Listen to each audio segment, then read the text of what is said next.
Welcome to the Cincy Postcast. I'm your host, Kevin Wallace, and before we dive into today's episode, I want to tell you about our friends at the Empanadas Box. The Empanadas Box is a small, family-owned restaurant owned by natives of Buenos Aires, Argentina, and they have Argentine-style empanadas with 22 other globally inspired flavors available every single day. Looking for a suggestion? Well, how about the Oktoberfest empanada with bratwurst from LK sausage? It also has cabbage, carrots, onion, and mustard that is only available in the month of September. Their empanadas are available for dine-in and carry-out, but the pro move here is to get a box of frozen ones to take home. You can also find them in your favorite food delivery app.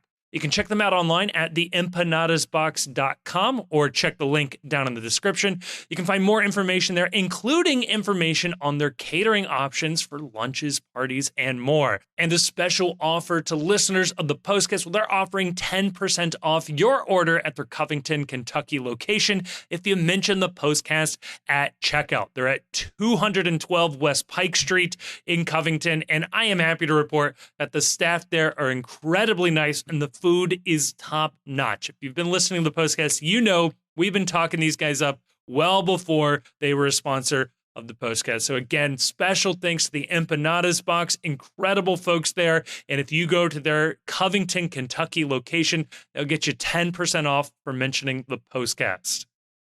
And on this episode of the Postcast, folks, this is the Supporters Shield winning episode for a Supporters Shield winning team. This is a fun one. We invited a bunch of contributors to the Post to come on this episode and just have fun talking about this season, this team. We touch a little bit on the game, but not that much. This is really free form. We did not have anything really sketched out. Just wanted to come on and hang out, talk about this team, this season, what this means for this club, this franchise so far. This is a fun one. I think you're going to have fun with this. This is your episode of the Postcast.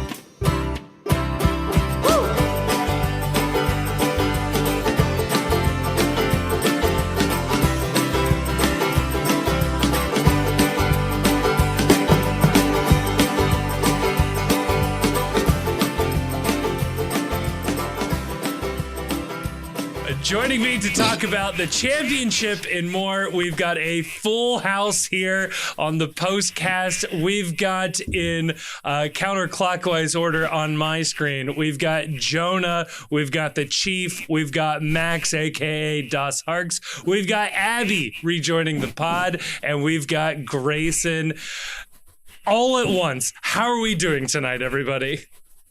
Fucking feeling awesome. like a scumbag.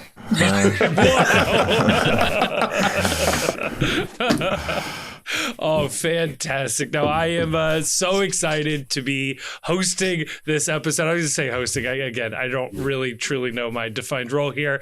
So happy to be on the pod to talk about a championship. We have yet to record a podcast in FCC's MLS history where we won silverware. This is nice. And I want to go to Jonah. Jonah? Yes. Did you ever think we'd be here? On a long enough timeline, everyone's life expectancy is 0 and everyone's title, well, unless you were like a Cubs fan. Yeah, sure. Why not? Why not? And it really hasn't been that. Speaking of Cubs fan, yeah, I did that video where people were like, I'm out. I can't be a fan anymore. And then I showed like that 104-year-old Cubs fan who like finally had a winning team. I was like, if this lady can do it, you guys can be bad for 3 years. And so, guys, RIP to those we've lost along the way. But yes, we did it. And I never gave up hope. Almost. But no, feels great. Thanks for asking. Oh. Is that like the monkeys typing Shakespeare theory of titles where on a long enough timeline, if you just keep playing enough games, eventually you will just luck your way into a title one way or another? I mean, I say yes. Yeah, it does feel like if MLS keeps inventing new tournaments as well, eventually there'll just be 30 tournaments every year and you're bound to win one of them. I love that idea. Max, I'm going to keep calling you Max until you tell me to stop it. I'm fine with that. Das Max. Das Max. I have a very simple question for you. Was it worth it? Yeah. That is the correct answer. There's a simple question with a simple answer. I love it. Yeah, I mean, as a long-suffering Cincinnati sports fan, like, I'm not even really sure how to feel right now. It's also we have the USL plate, so I feel like this is old hat. We've been here before, right? No, right. Yeah, the amount of money that's been dumped into this team, the failures that we have, are really, if nothing else, I'm just glad to shove it up everyone else's ass, if I'm being honest with you. It's not the joy it brings you. Yes. It's the fact that we can take this and give a middle finger to the rest of the world. The best part of this has to be that once you win the Shield, anyone trying to draw do the whole wooden spoons, multiple wooden spoons, you are just a buster and a loser if that's 100%. Still your comeback now that we have won the Shield. Like, it's over. That's done. The amount of people who have danced on our graves for so many years, I feel like this is poetic justice that I've again, as a Cincinnati sports fan, have never seen. Nonetheless, this accomplishment will try to be delegitimized. But yes, we won the most points. Suck it. FCC forever. Columbus never. That's how it is. And they did it. I mean, yes, uneven schedule, blah, blah, blah. Did it from the harder conference. It'd have been one thing if St. Louis had won it, beating up on the Western Conference there. But no, FCC took the hard way to this one. And then, Abby, I ask you, last night at the airport, you and I holding down, I'm going to say the post, even though you're very much there for the pride. Where does it rank in terms of FCC memories for you, getting to greet the team at the airport? That, first of all, the whole night, my voice crack. taking Jonah's. How dare you? We don't need him anymore. You can go ahead and leave. That whole night was a blur. I still am trying to process how I feel. I think I have that imposter syndrome is intense, but watching the players, first of all, like Kevin, you posted, security kept coming by and telling us, please back up. Yes. When the buses come in, we just need you. We remind you they're very tired. They just want to get home to their families. If they approach you, that's fine. Please do not approach the players. And just, let's keep the noise levels down, everything. I don't even think the bus had fully stopped. And Nick Haglund was flying into the crowd. And then right after him just comes Miazga, everyone. I was hit in the elbow, or I was elbowed in the head multiple times by Roman, just going wild. It's an experience that I think that if we lived in a larger city, we wouldn't get that. Yeah. Yeah. So, it was special. It was definitely kind of felt like, I don't want to say deserved, but yeah. But let's say deserved. Yeah. Yeah. Like, I'm sorry. Did your players come and spend an hour singing their own chants, including Nick chanting Big Dick Nick about himself? So I have a question about the airport stuff, since obviously I wasn't there, but some of you were. So from the videos I saw, it looked like a lot of guys were really, really getting into it. Because I think I saw just Roman, Nick, Brandon, Miazga, Junior, Bupenza, Lucho, Santi Arias. Barrial was in the thick of it. If I was going to guess, anybody is doesn't care about this trophy, it would be Arias, just because, right? Where he's been. But he seemed, I think it was good, right, to see him, so happy and so into it. But was it as many players as it felt on the videos, and did they seem as excited there as they seemed in the videos that we saw online? Their excitement almost was more than ours. Yeah. It was like a contest.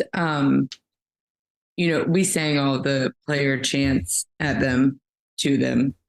They sang them with them. Nick also hilariously knew the words to every single other player's chant and sang along with them. Yes. I mean, he was out there, Brandon fucking Vasquez, all of them. So that was, man, that guy.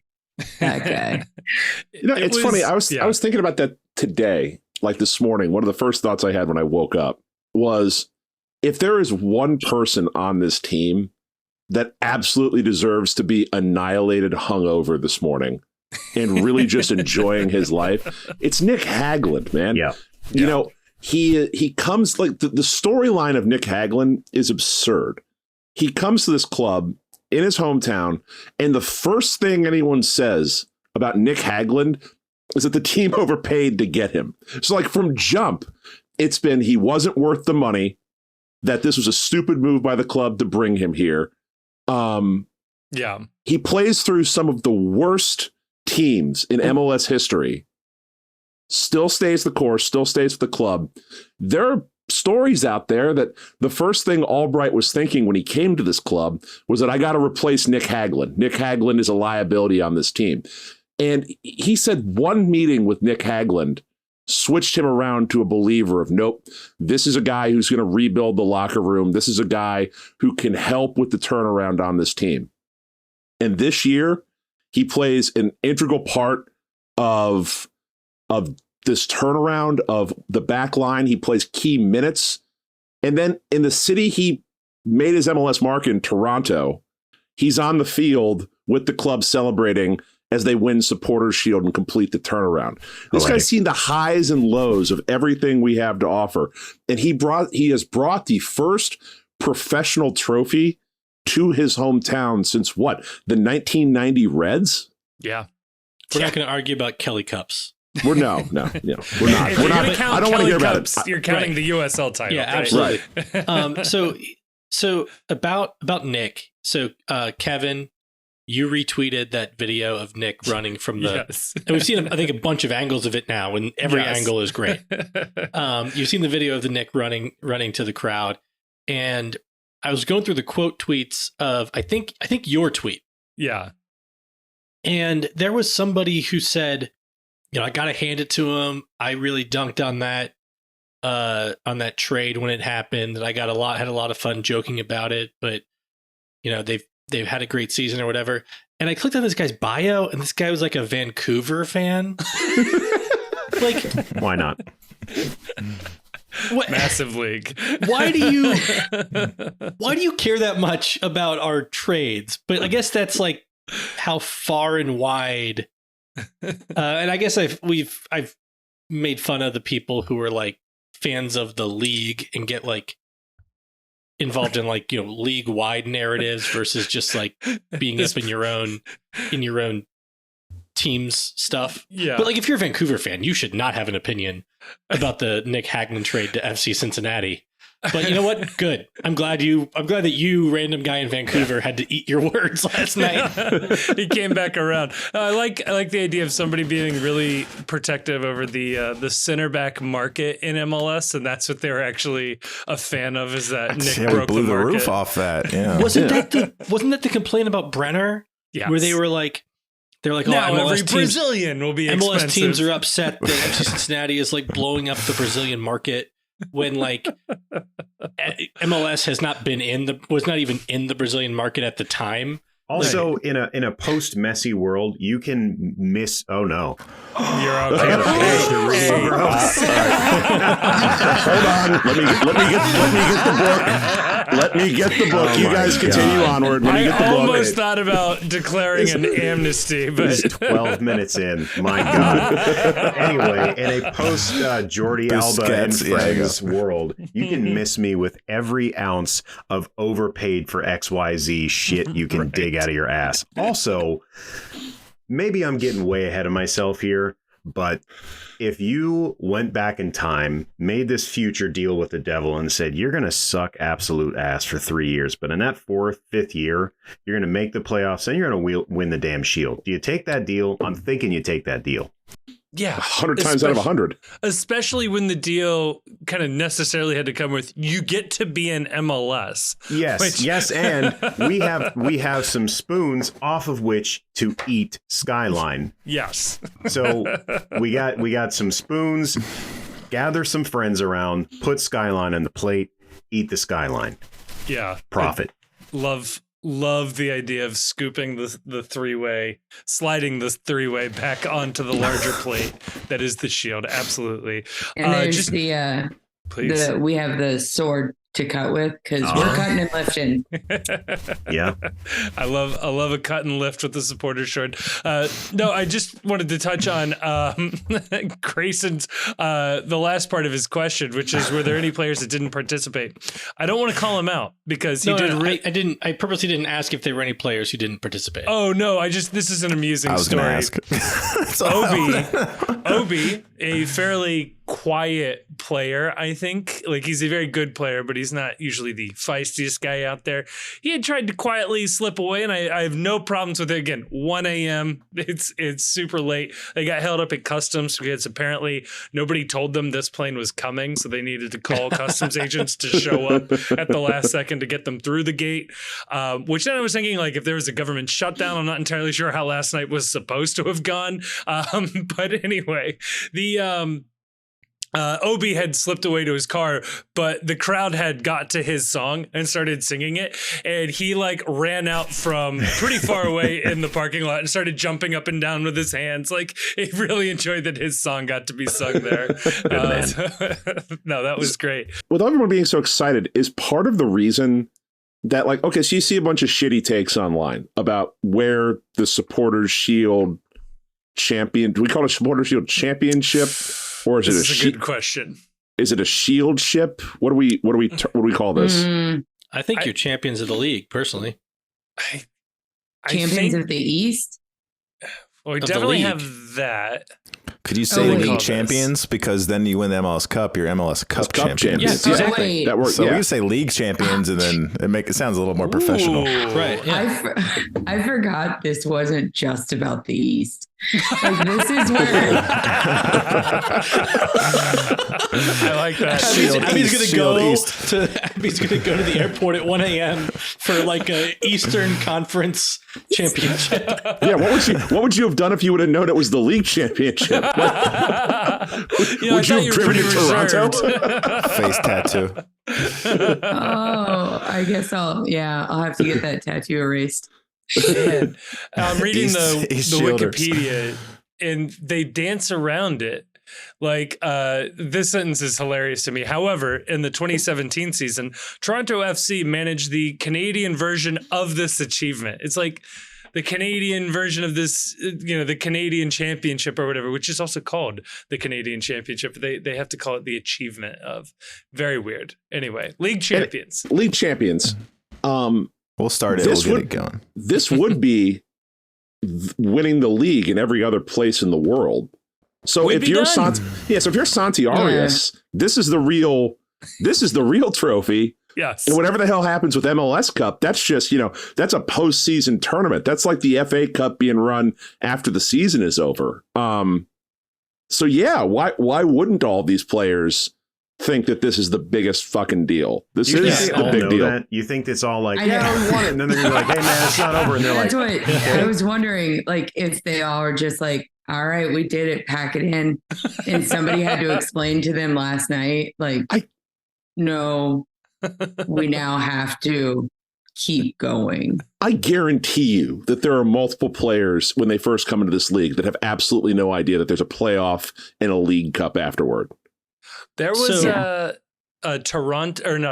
Portland game a couple of years ago where half of the Portland players didn't realize it was a aggregate score playoff format, and they were celebrating as if they'd won the playoffs.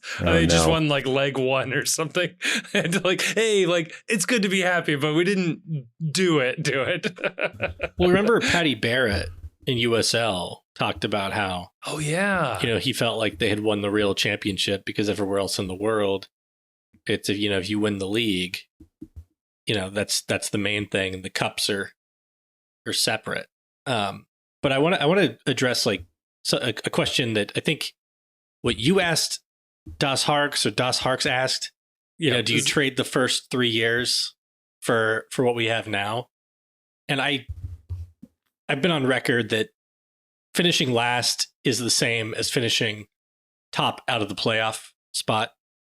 It's a washed season regardless. And yeah, you finished a couple spots ahead of us. Still didn't make the playoffs, so you still, wasted your season. And the only teams that have won the Shield as fast or faster than FC Cincinnati are LAFC, which won in their second season, and Miami Fusion, which won in their fourth season. But the fourth season of the league. No. Miami Fusion was one of the first expansion teams. They joined the year the same. They joined the league in 98. With the same year Fire, Chicago. I think. Yeah, 2 years later. And then Miami actually folded immediately after winning the Shield. San Francisco Deltas getting nervous. I'm getting nervous. Wait a second. And then the only other teams to win the Shield faster are teams that were original MLS teams that won the Shield in the first 5 years. Yeah, no one will ever be able to top the Tampa Bay Mutiny's record of winning the Supporters' Shield in the first year of their existence. Now, the one team that you can make an argument for is Houston Dynamo. But because officially, their first year they won the Shield. Or they won MLS Cup their first year. Yeah, I was going to say, not the Shield. The Dynamo hasn't won it, yeah.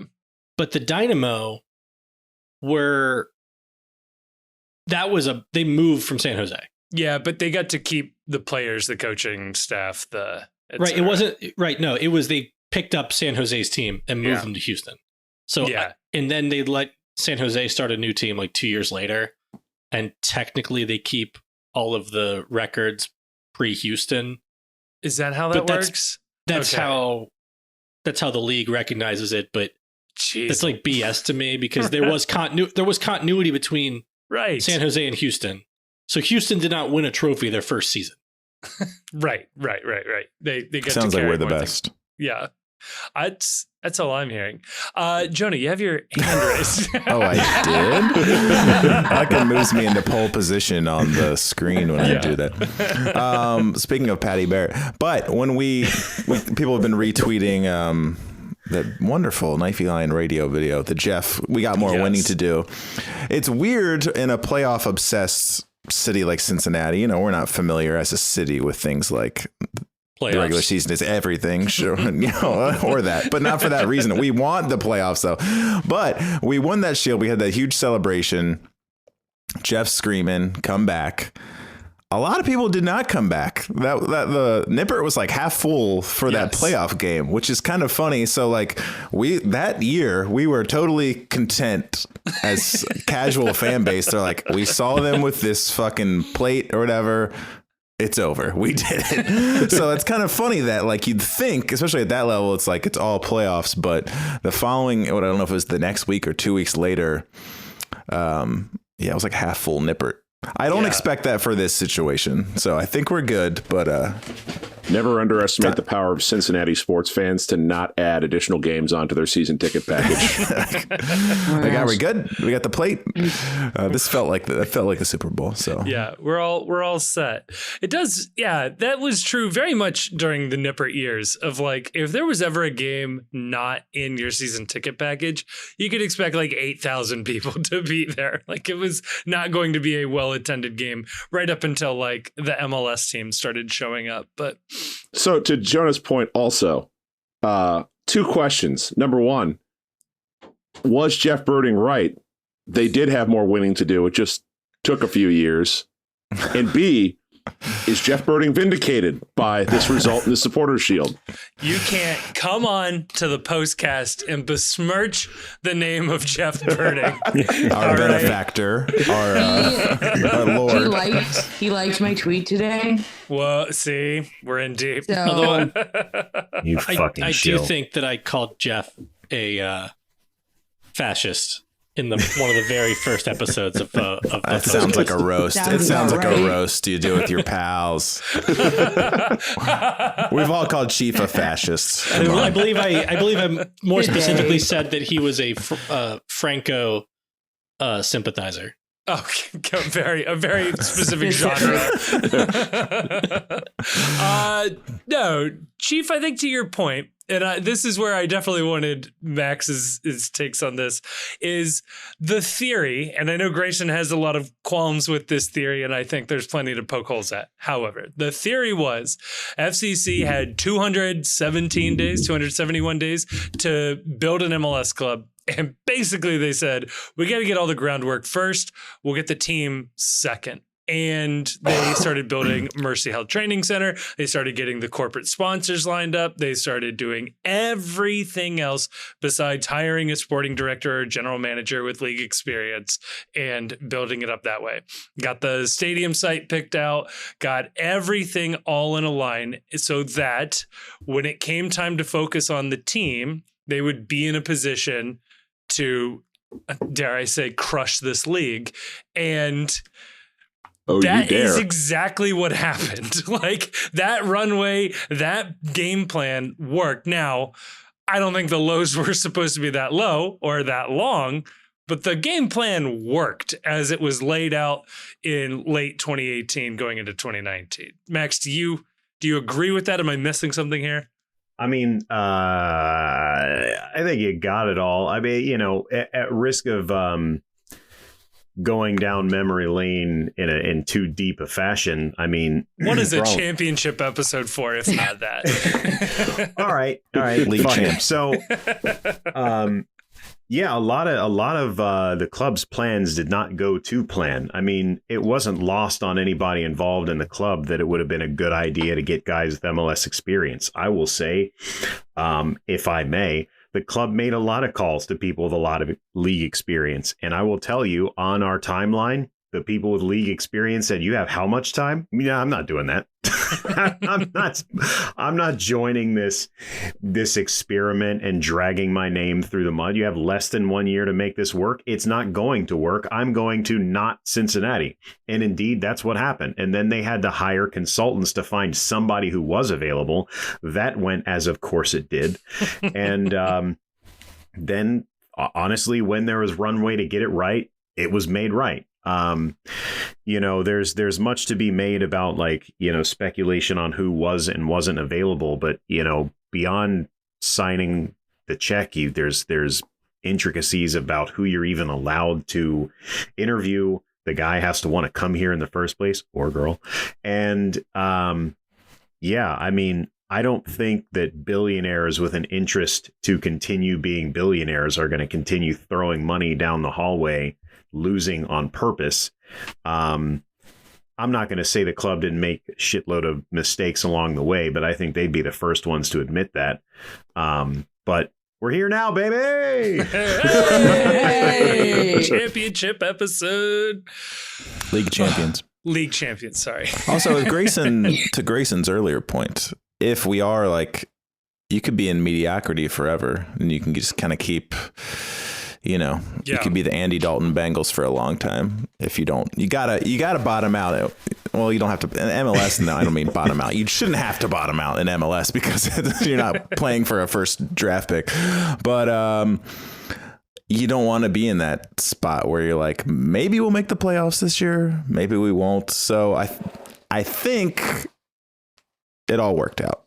It's easy to say, you know, because we're here. like teams that have been not as roundly criticized as us that I've seen include, like, say, Nashville. Yeah. Right. Like, Nashville was competitive right away. I think they've made the playoffs 2 or 3 times. They're going to make it this year, probably. I think they've made it every time, sadly. Yeah, they made it every time. Because they had a tweet about it. That's the only reason I know that. They're not going to, unless they win MLS Cup this year, and I would put them well outside of the half dozen favorites for MLS Cup. Unless they win MLS Cup this year, they're not going to have a trophy any quicker than we did. Right. Minnesota doesn't have a trophy yet. Orlando just got their first one last year. They got Open Cup, Beating a USL team. right? But they haven't won anything in the league yet. Toronto took 10, 11 years to get one. Philly's only trophy was in the COVID season. They won the Supporter Shield in like the 20 game season in 2020. Yeah. So like Montreal, nothing. Vancouver, nothing. Yeah. So Yeah. I don't know. Like, yeah. Do you get points for not being last if you're never, ever, ever first? And You ain't first, you're last. Exactly. And it helps drag out bad situations. Like, again, in Nashville, Gary Smith is a super boring manager. It's not interesting. They won't bring in resources to get better, but they make the playoffs every year. So they have They spent almost as much money on Surridge as we spent on Bupenza. Surridge was like a $6+ million transfer. Bupenza was a $7 million transfer. Yeah, anybody want to trade those two straight up? I don't think like, so. It's not like they haven't spent money, right? They have Right. Hani. They have Walker Zimmerman. They have Zimmerman's a DP. All right. They just, I guess, didn't do it right. But they're going to be stuck with a mediocre coach forever because MLS playoffs are so large, and you can just go ahead and say, "Yep, that was a success." We on to next year. We did it. They traded us Vasquez. That was a good bit of business. Yeah, Appreciate it for that. $150,000. They got some free money out of that. That's pretty good. Yeah. I mean, you with that $150,000, you could go buy a player. You might even be able to go buy a Brandon Vasquez with that kind of money. Have you seen Sam Surge's decoy numbers though? They're they're off the charts. They're off the charts. Everyone's being dragged out of position. That doesn't show up every time, but the fine folks at Pro Football Focus have no, not really. They have. But to Max's point, there was a clear roadmap for this team. There was a clear plan for this team. The ownership has spent money. The only part that was missing was just finding the person who could bring it all together. And it was kind of a leap of faith, to use words Charles Linder probably likes.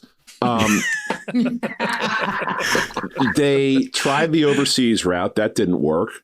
And then they brought in Chris Albright, who was unproven as a general manager. And we all had questions when he was hired of, everyone says this guy is the next big thing, but he'd never done it before. They bring in Pat Noonan as a manager. And again, we had questions. I had questions like, can't we do better than a guy that's never managed before, who's been in the shadow of a great manager? And you wondered how much of what Philly worked with was Pat Noonan versus Jim Curtin.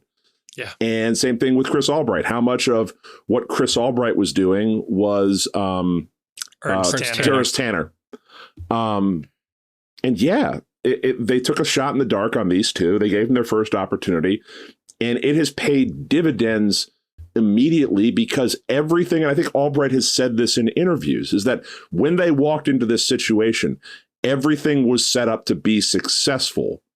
You just needed someone in their spot and in Noonan's spot that could take advantage and use the resources that they had on this team effectively. That's why the turnaround was so quick, because everything else was in place. There wasn't a need for anything else. I mean, even right down to their MVP candidate was here.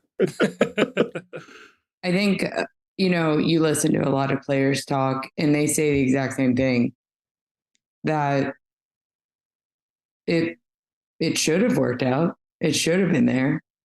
But now they're like crediting the fact that we have the coaches we have now for where we're at.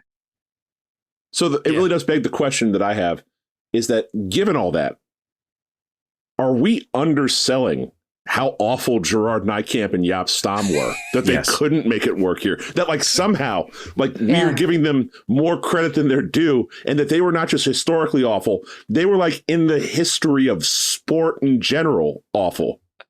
So I think we're definitely people don't appreciate how bad Jaap Stam was. Yeah. I think we do, but people around Still the unemployed. league probably don't appreciate how bad he was as a manager, just how little he got out of players that the second they had another coach were like way more useful.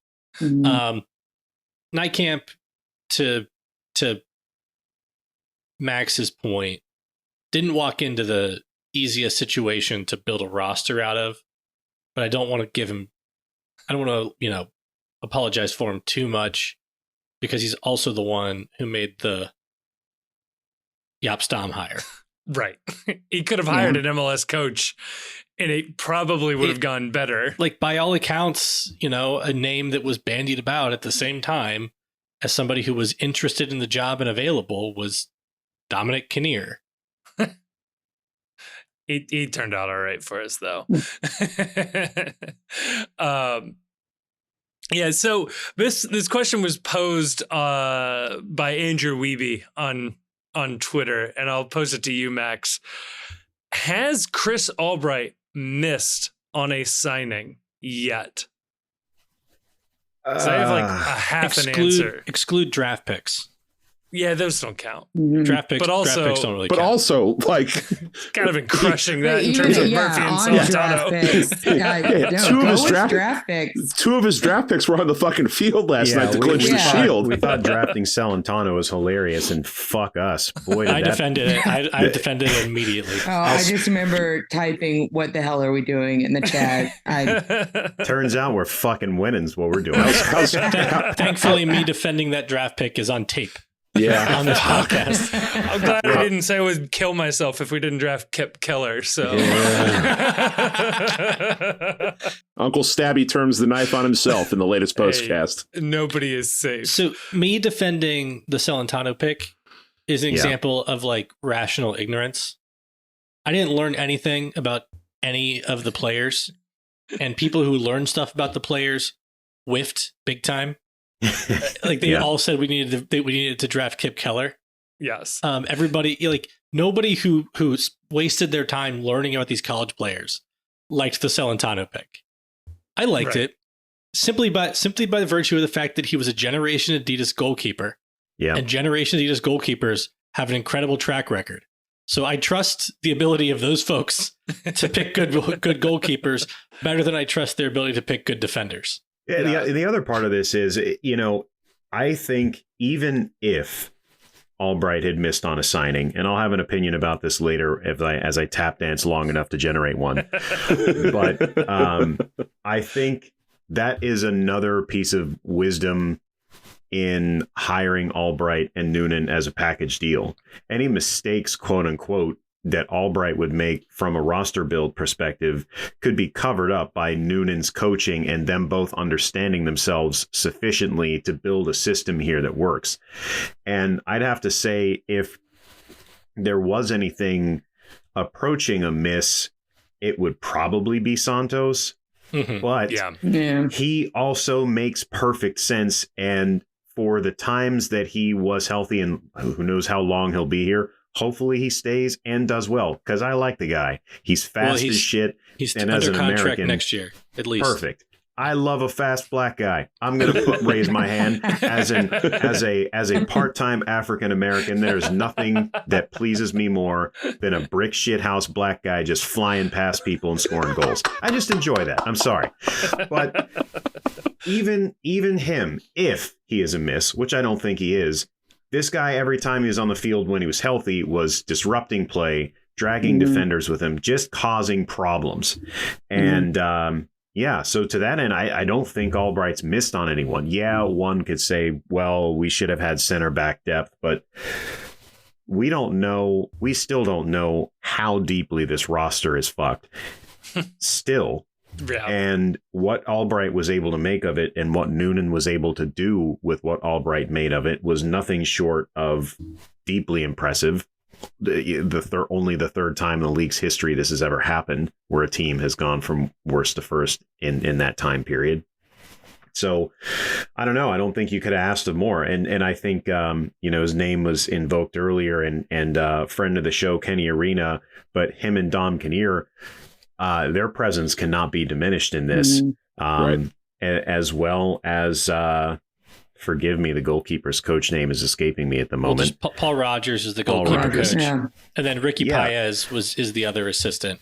Yeah. Who they brought up from the 2 team. So we've stacked this technical staff with 100 years of MLS knowledge, going from 0 years of MLS knowledge. And I mean, perhaps there's a correlation there, but nonetheless, I think kind of like the guys on the field, if you assemble enough supporting characters, the main ones will shine whether they have an off day or not. Yeah. And I think, good.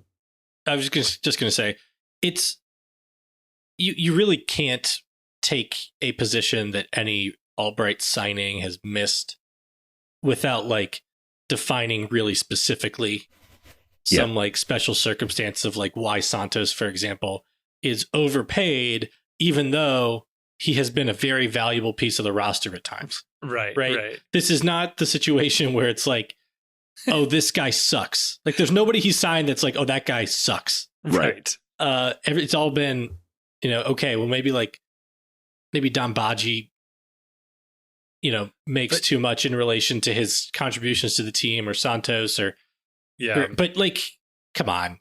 You're really nitpicking, and it's only because somebody asked for a criticism, right? Like, and otherwise, it's fine. And there's no like platonic ideal number for any of these guys. Right. Like you're building a roster, and you're filling out a guy like Santos takes a spot on the roster. Well, okay, we need this spot on the roster. We have this much money. This is what it takes to get this specific guy. Yep. Maybe you make a few more phone calls and you find like another guy that can fill that spot and make less money. But maybe you don't, and like maybe it's not worth your efforts. Like maybe he trips off a bus and breaks his ankle. You never know. Yeah, and it's just like it's a big puzzle, and it's very hard, I think, with an overall good roster, to take any useful players, and peel them off and say, oh, this guy makes too much money, because there's so much context. The biggest thing with Albright's roster build is big picture, is that he has not whiffed. And in fact, he has excelled at the big money deals and the deals that absolutely crush your soul when you get them wrong. He's brought in 2 DPs now. Lupenza, who in the last couple of weeks has gelled fantastically with the people he needs to gel with. In this game last night, he looks incredibly threatening. Could have easily had 2 goals in this game. Scores the game winner off a ball from Acosta. That is looking like a massive hit right now. Obina Wabodo, who is the best defensive player in MLS. Flat out. The best defensive midfielder in MLS. The other big money transfer is Matt Miazga, who's been the best backline defender in MLS. And doesn't get enough credit also for, we howled on this show last year. Why aren't they moving quicker to sign a center back? Why aren't they moving quicker to sign a center back? There was every opportunity that Albright could have panicked. He could have decided, I need to sell off one of my DPs to make room for Matt Miazga as a DP, pay a transfer fee to Chelsea to get Matt Miazga. And he stared down Chelsea, waited, and then on the last day of the window, got Chelsea to send him to us on a free. When everybody in the world was expecting... Everybody... Hold on. There was that Conspiracy Tyler theory. Blackett, though. That extension. We don't need to remember that. Forgot about that. Wow. Right. Can we count that as a whiff? Yes. Hold on, Chief. I'm going to get real weird here. Kevin, maybe you'll just need to delete this. Nope. All right. So, Go. Carl, heavy Republican donor, lots of money to Ukraine, a bunch of Russian fuckery, Chelsea, Miazga. What's up? Whoa. Whoa. Oh my gosh. All the Rob Portman, pretty high up on the. I'm just saying, there's some dots there we can connect. Did Carl Linder ruin my EPL team? Is that what you're suggesting? I need a little bit of time to make some moves. That's all I'm saying. Just give me a couple of months. Something's moving. I'll tell you what. It goes all the way to the top. Yeah. If Carl cares that much about FCC that he's willing to start international wars and conflicts, hey, we're in good hands. We're going to be Lord fine. Allows him to Push buttons. Oh God. Let's not use the word button in this context. I think it's going to make a lot of people very uncomfortable. Oh God. Grayson, I guess a question for you. How many years into the future are we allowed to let Kubo be on this team before we go ahead and say he's a Chris Albright signing? His infinite option. I guess I don't know. We've had woefully little information about the structure of Kubo's deal, including conflicting information from the club this past offseason. The only thing are we keeping him? So his deal may never end. So he's supposed to be out of contract end of this year. Yeah, I believe that when I see it. He's not going to be eligible. If he is out of contract, he's not going to be eligible for MLS free agency.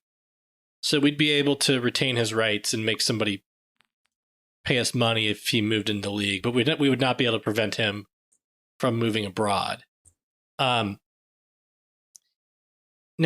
I don't think he's an Albright signing yet, because by all accounts, it does seem like something automatically triggered, right? That nobody knew about.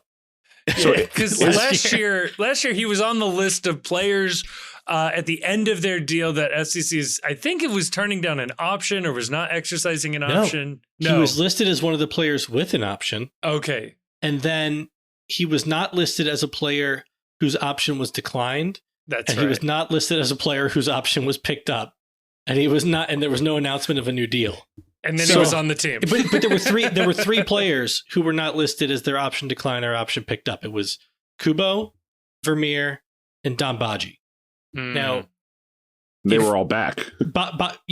Baji would have been like an option that Albright had negotiated. So he'd be responsible for that triggering whatever it was. Right.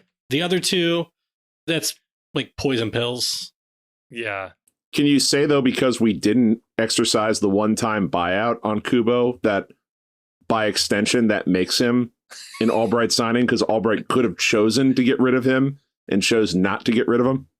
Yeah. Is it like you get to choose between Jesus and Barabbas? Yes. And if you pick Barabbas, you own that. I like to think of it more as the trolley problem. And so if you just let it go on its own, you end up with Kenneth Vermeer in goal. But if you interact, you get rid of Vermeer, but now Kubo's on the team forever. So, we were debating the other day that whether or not Kenneth Vermeer should get a championship ring since he was technically. I'm going to go on the record and say yes. I'm going to go on the record and say yes, too, because I felt last night that Kenneth Vermeer was with us in spirit in this victory. As the spirit of Kenneth Vermeer momentarily inhabited Roman Celentano as he allowed the ball to pass through the 5-hole and directly into the back of the net. To me, I viewed that as a touching tribute by Roman Celentano to his fallen brother, who could not be there because his contract was mercifully cut short by Chris Albright.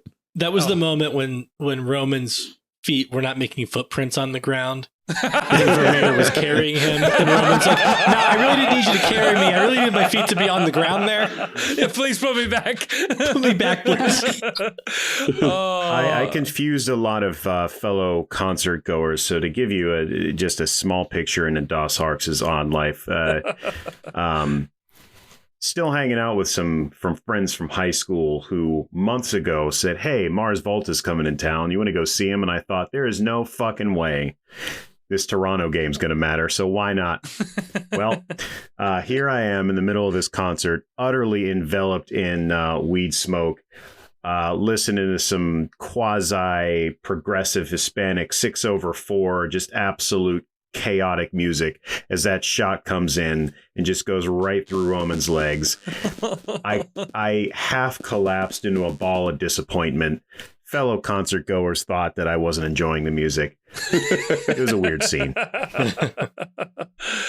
Abby, were you confident we were walking away with a win, or did FCC make you sweat it out? Oh, my watch showed me that my heart rate was too high and I needed to breathe. I was kind of like, I was at Molly Malone's and I was kind of just sitting there right in front of the TV and I was shutting out everyone around me. And when we tied, I kept having flashbacks to Chicago game last year. Yeah. When we could have clinched at home. Everything was right there. And I was like, oh God, we're doing this again. But we would have clinched at home. So but it was just a situation where I just wanted to tell everyone to shut up and no one do anything because we need one more point and then just I just got very in my anger. I think it was the Roman goal, like the nutmeg goal, just kind of cracked a part of my soul that I'm still working on getting back today. Jonah, where did you take in the match, and were you stressing out the whole time, or were you confident in this? I was at House of Orange with all the rest of Firm, or no, just kidding. Are there any defunct? I should have named one. Is there any that don't exist anymore? There was one called the Den. Yeah, me and my boys in the Den. Did they go to House of Orange? Did I just stumble onto a fact? D. Lodenson or something. There was like a Northern Kentucky one. Lodenser, yeah. Like, wasn't the DI's name? Nordlowen, that's what it was. Wasn't there one called Queen City Mafia? Oh, jeez. This is how we get in trouble. You cut me off from ripping on DI, so you might have saved more of a hassle than it would have been. Jonah's going to fold the bridge again. Guys, my wife's in Germany right now. I'm hip. I'm hip to the whole thing. I think she went to an Augsburg game today, maybe. Keep going. Hitler. Hey, we don't talk about the H-Man on this podcast. The H-Man. No, sorry, my son just opened the door and had a picture. We can't be, who is this? We can't be talking about this stuff. We gotta maintain our West Side grandma audience. No, they're busy on Facebook right now complaining about the shirt. Yes. But yeah, so it's all the bros at home. No female energy. So me and the kids watched the game at home, and I don't think they understood the magnitude of the occasion, but they clapped along as well. You know, I lost all pretense. Usually I try to keep my swearing to a minimum, but you know, when that ball went through Roman's leg, I was like, of course we're not going to, but then you're already convincing yourself like, it's better we clinch at home. This is fine. Let's just get the point, whatever. But no, this team's different, you know, and Bupenza wanted this, you know. Did you see him celebrate? He really wanted this. This guy, he's been here for like 2 weeks. He was so excited, jazzed. He also didn't know what to do with his hands at the end. No, it was kind of like he's doing, I don't know. There was something odd going on. The man was very happy, but he was no idea how to express it. He's like, should I do a backflip? I don't do that on the road. Cincinnati has a long-standing history of African French-speaking goal scorers who don't quite know what to do after they score. Yeah. He just stood there with his arms out, and then it was an awkward long time, but the camera just stayed on him. And I was like, oh God, someone else show up in this frame. Well, what was cool about it was you have to wait long enough for Lucho to run and get a running start to jump that high. Yeah. He did the thing where he stood there, and then Lucho jumped on him. It's like, that's cool. Then Miazga jumps on him, like, oh, don't hurt you, buddy. And then everybody clears out, though, and then he just decides to pose again. Yeah. Why not? A minute later. He's got to wait for the FIFA rendering guys to get the celebration so he can get in the game. Yeah. He's getting all of his 3D photos and he's just T-posing so he can be properly scanned. We are definitely reaching the part of the season, too, where I saw some photos of the celebration afterwards where Lucho was being thrown up in the air in the locker room. I'm like, please be careful with the man. Yeah. Oh, no, he got thrown up in the parking lot last night. Could we not? He had his goggles on, being tossed in the air while everyone chanted MVP. Get one of the FCC2 guys to toss in the air. Like that's Halsey. That's the franchise right there. Like, be careful. I don't know how they got the goggles with the players' numbers on them and everything. The goggles are amazing. Or like when they did that. They got a guy. But if they made those available, oh yeah, I would buy some for this upcoming ski season. We'd all be walking around the games. Well, no, I would be at the game wearing it. Also, those are I'm assuming those are for eye protection for champagne spraying. Yes. Is that Yeah. Okay. But they were ski goggles. They were custom Oakley ski goggles. Oakley, Luxottica, it's like that's local.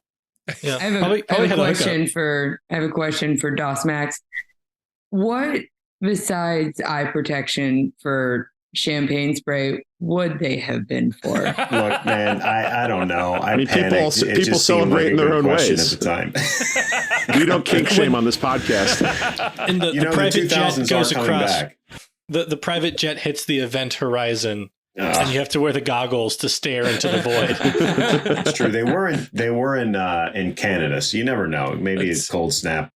Northern lights can blind you. Did you have any ski goggle kids? And we had one in high school. Wore the ski goggles on his head, kind of the Seth Green can't hardly wait look. Yeah, but can't hardly wait. I mean, I'll never separate that guy from having. This might have been one day. But forever.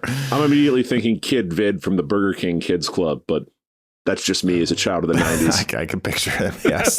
Yeah, I went straight to Can't Did the stoner from the Goofy movie wear goggles on his head? He sure did, didn't he? With the fake Jinkos and the like a track jacket or something. Pauly Shore's character. Yeah, I was going to say, was Pauly Shore his voice? Yes. May as well have been. Oh, man. I've seen the Goofy movie a couple of Wheezing times the recently. Juice in the form of Cheese Whiz. Also, the Leaning Tower of Cheesa. Yeah. So good. So I do want to know that the guy that has to order the goggles with the players' names on them, you got to have those ready to go, right? Like, like when you pick the phone up to make that order, aren't you thinking to yourself a little bit, fuck, this is going to be what jinxes it, right? He has the sad box of goggles that never get used because they flew too close to the sun with hubris and the team lost all the matches out of the season. And there's just like this sad pile of, well, I mean, I guess you can take these home at the end of the year. These are, give them to needy kids in Park West City, Africa. Utah. Sorry. Like the Super Bowl shirts for the losing team. I send them to some hold up. I'm gonna take us back like 2 minutes and make it weird because you said Goofy movie and a lot of core memories just unlocked. So obviously the kid's name in that movie, Max. All right. So like my wife looks. We're gonna reverse the anthropomorphization I know where this is going. Anthropomorphization of the character, but like the love interest in the movie, Roxanne, basically is the dog version of my wife. And man, am I just sitting here not able to focus on literally anything else. My dreams come true, guys. The dog version of my wife. That's right. It's the humanoid dog version. That's simultaneously That's simultaneously touching and also something I don't know that I'd ever say on a podcast. No, man. Hey, we're champions now. There's no turning back. I have no shame left. I was always bothered by the fact that a Goofy movie seemed to take place in a different timeline than the show Goof Troop. It felt like there was no synergy between those two products, despite both being Disney. Also, is anyone else's social media timeline such that about 6 months ago it was completely inundated with Powerline, the band / theme song maker of the Goofy movie? Just me? All right. I know, but I do. That song does go through my head, once every couple of months, just randomly. Okay. Just be like, stand out. With Tevin Campbell? Eye to eye. Yeah, it's good. It's a good Why song. can't that be the song instead of Mr. Brightside? Why can't we have a Powerline song? Albright hated the Goofy movie. That's why. I think. What if they changed it with 3 games left? I think we're stuck with Mr. Brightside until everybody is fired and every player on this team has moved on somewhere else because somebody's gonna there's gonna be like an Ozymandias poem of like the ruins of this city, and it's just gonna be like a little tablet that reads like, I'm coming out of my cage. Yeah. It'll be the statues of Noonan and Albright, but it'll just be their knees and down at that point. So just be like their shins and then the little placard there. I've never rooted harder for a Gary Glitter moment in my life than from somebody associated with Mr. Brightside. Oh.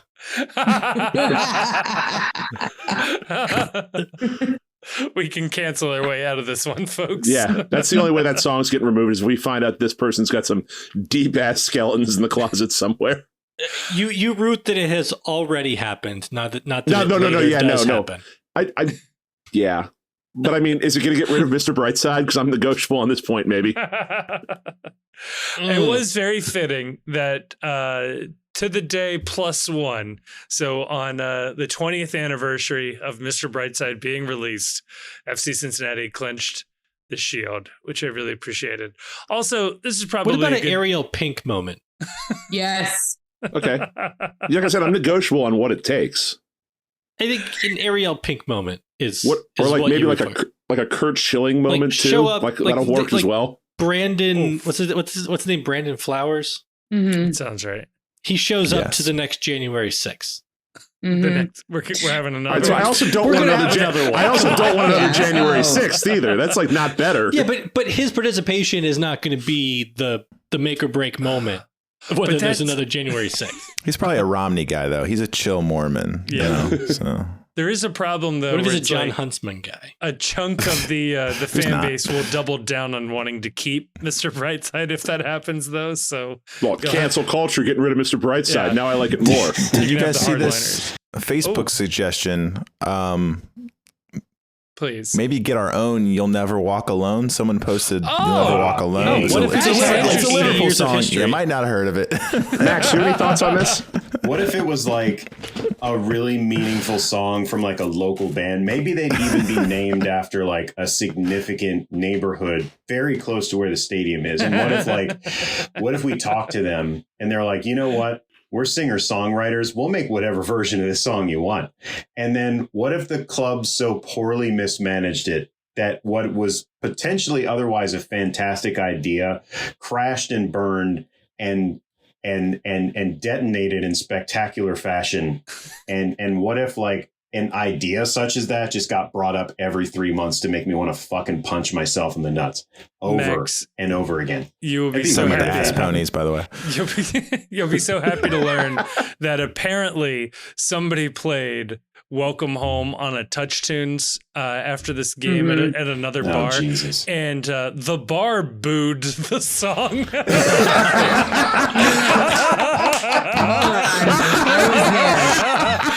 I was there. And okay. The people have spoken. It was it was at Molly's then. It was. I did not know this was at Molly's. Nashville girls. Okay. The best I can describe them, they're Nashville girls. Woo. So they're sitting at a table. Were they FCC fans? No. Okay. No, by Nashville girls, I mean they were out like woo, No, I understand. So they're sitting at a table. and it's playing, and it's, quieted down. A lot of people had left because we were trying to figure out what to do with the 3 hours until we went to the airport. And so there are a few of us, and somebody puts it on, and we all sit there kind of reminiscing. I said somewhere, Max is sitting with a single tear running down his face. Didn't realize it would be at Mars Volta, but neither did I. And the girls just yell out, "Boo, turn it off." And then Christy, Kiwi, was there, and me. We both snapped over and looked at them. I screamed, "I didn't ruin your fucking bachelorette party. Don't ruin my night." And then Christy just went, her eyes turned all black, and she went straight Uncle Stabby. And she got confrontational. Wow. Yeah. Nice. And then the music got changed. Now, mind you, at this point, there had already been one bar brawl that was not any of our people. Oh, some woman ran in from outside and had to be dragged out by a bouncer. Wow. So tensions were already a little high. Not really. It was welcome home, and somebody booed it. And then all of us were just like, we don't have anything to do. Let's just yell at these girls. Get mad at these girls. Yeah. Yeah. Good. I appreciate it. Yeah. There you go, It was for you. This is all Max's fault. It really is. I just want the lights of Cincinnati to catch on, just so that it causes a twitch to Max every time he's in the stadium. Look, honestly, it's the idea of having something like that. It's not even the damn song. Because like I said, the band was willing, in my soliloquy, the band was willing to write whatever version we asked for. I put in quotes, just didn't even ask them. Like, it's not hard to make a song. It's a thing you can do. So whatever. We'll drop that. But yes, I'm all on board for Lights of Cincinnati. The compromise is we get Jonah's techno remake of Welcome Home. I listened to That's that what the like people last want. week randomly.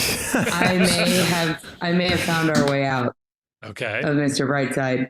So I had to calm an impossible situation. Brandon Flowers addresses the Killers controversy in Georgia. Oh yeah, So, the country I forgot Georgia, about right? that. oh, you guys already know about it. I'll just shut I don't up. know about it. I don't know about it. Tell me about it. Well, fuck me then. No, this is more important than Supporter Shield. What? It was Tell me about it. this happened a couple, less than a month ago. Grayson, you're gonna love this story. No, please. You guys are really I would up on your love to hear it. Killers information. Okay, anyways. Who's trending? He said he was faced with, quote, an impossible situation, unquote, after inadvertently inviting a Russian fan onto the stage during the Killers show in Georgia. The frontman of the Las Vegas formed rock band caused controversy with remarks he made at the Black Sea Arena in Batumi. Sure. Sure, yeah. I felt like Grayson was going to correct me, and I was like, in a protest of Russian, what am I thinking of? Aggression. Yeah. I'll keep I'm not going to reading. correct any Russian pronunciations. yeah, I'm Friendship. just going to keep going. Where the band was performing as part of their Imploding the Mirage tour. I wish they were imploding. It's a little aggressive. As is tradition, the band invited a fan onto the stage to play the drums. That is risky. For their song For Reasons Unknown, when Flowers addressed the crowd, Good song. we don't know the etiquette of this land, but this guy's a Russian. You okay with a Russian coming up here? Yes. While there were some cheers in the crowd, many booed and shouted, no. So, yeah, the Russo, there's some bad issues, obviously, with Russians and Ukraine. I don't know if you've heard about that. This is not canceling the Killers to me. Yeah, sadly. Well, it doesn't rise to the level. So he then said, I had to calm an impossible situation. We want our, and then he went on to say a bunch of, aren't we all just brothers and sisters? Yeah, we are. Listen, I'm trying to find a cancellation reason here. He got up on stage and said, "Are we human or are we dancer?" And they all screamed back, "We're Russian." And Are we Putin or are we? Someone give me one that rhymes with that. And then he later came out saying he's very sad about what happened. The war? Oh, poor guy. Just like kind of the whole history His of all of concert. it. Yeah. I apologize for the Caucasus The Mountains. breakup of the USSR, the formation of the USSR, Ivan the Terrible, The Many Golden people- Horde. Let's Catherine go way the back. Great, killing all those guys to take over. That horse killing Catherine the Great. Boy, Oh my god. Anyway, we won the supporter shield, everybody. I'm like League trying to find a way Yeah, We Kevin, did. get us out of here before I start posting pictures of Roxanne and Max and me and my wife. No, in the chat. I want to see this. I've never seen the Goofy movie. I Oh, know. So It's pretty funny. I for a guess kids I know movie. what I'm doing next weekend. Ooh, hold on. But it was like during the height of real aggressive portrayals of hillbillies in children's media. Yeah. The possum sideshow is pretty rough. Because Tiny Toons did like a Deliverance episode. God, thank you for Tiny Toons. That was my fucking jam. yeah. Animaniacs. Way better. Tiny Toons Ooh. also did a Porky's. yeah. I can still do the Wow. Animaniac song. Which one? The The country opening song? one. Oh, the Animaniacs song. No, the opening one, yeah. It's incredible music in that show. Man. Remake, not quite as good. If this is going to be the end of segment one, somebody has a punishment here, and I'm posting it in the chat. Oh boy. Beep boop. Get my reading voice on. Oh shit, Get that chat. your Chief Becky shared- Zimmerman on. Okay. Yeah, Chief I shared a gotta file. erase these Goofy movie clips and then I'll Kevin, will you explain to yes. the dear listeners why Max is about to read this? Yes. So we have a ban on mentioning the name of a certain someone in Major League Soccer. You can't escape him if you go to any MLS related media. You probably know who we're talking about. It's the not as good Argentine number 10 that plays for Miami. You can't mention his name. His name was mentioned. And for your first punishment on the pod for having mentioned his name, you have to read a page out of Play On, a soccer story inspired by Walker Zimmerman's Faith Journey, a novel written by Becky Zimmerman, Walker Zimmerman's mom, a somewhat, probably mostly fictionalized story of Walker Zimmerman's faith journey in soccer. For some reason, Chief owns 2 copies. So, Max, take us away with what looks to be page 117. This was selected go. at random in the chat by Abby. So thank you, Abby, for your service. Literally the least I've done on this so far. So. You held it at an angle in the sunlight. You could see Jake's name. It says Jake Thompson. No way. Marco came back over to look. Tyler spoke up, totally ruined now. I mean, to have Jake Thompson's name be permanently etched on a cup in your trophy case would be, shut it, Tyler. No way I'm putting it anywhere but the trash. Marco took the trophy, walked it to a nearby trash can and tossed it. And just like that, he seemed to be fine. All of the fuming and cursing was poof, gone. I offered him my trophy on the way back to the GSA cafe, but he wasn't interested. I was glad. I wanted to keep mine. So why aren't you mad anymore? Tyler's curiosity got the best of him. This is the thing. I realize nobody cares at my house anyway. They're all too into their own stuff. I mean, a trophy is to display a good accomplishment. There's no point at my house. No need to display if no one even looks at it, said Marco. None of us said another word. I remember my previous conversation with Marco and how he wanted to run away from home. Tonight I'm thinking about Marco and the trophy. I can't get over how we would just throw the trophy into the trash can. I mean, it had Jake Thompson's name on it, but still, he worked hard to win that. And Marco was a huge part of the game. It's dark in my room. Street light shines through my blinds and highlights my trophy on the display of the wall. My 34 trophies, arranged from small to large, are punctuated by glaring rows of moonbeams. Wow. Incredible. I'm not crying. Chief, You're crying. am I wrong? Have we read that page before? No, just apparently Marco and Tyler. There's just that. Walker Zimmerman's faith journey can't be made alone. He needs, much like JC, he needs some disciples who can challenge him and question him and make him learn something about himself and reveal to us how his faith journey took place. Has anyone read the whole book yet? No, I can't read. Absolutely So. no way.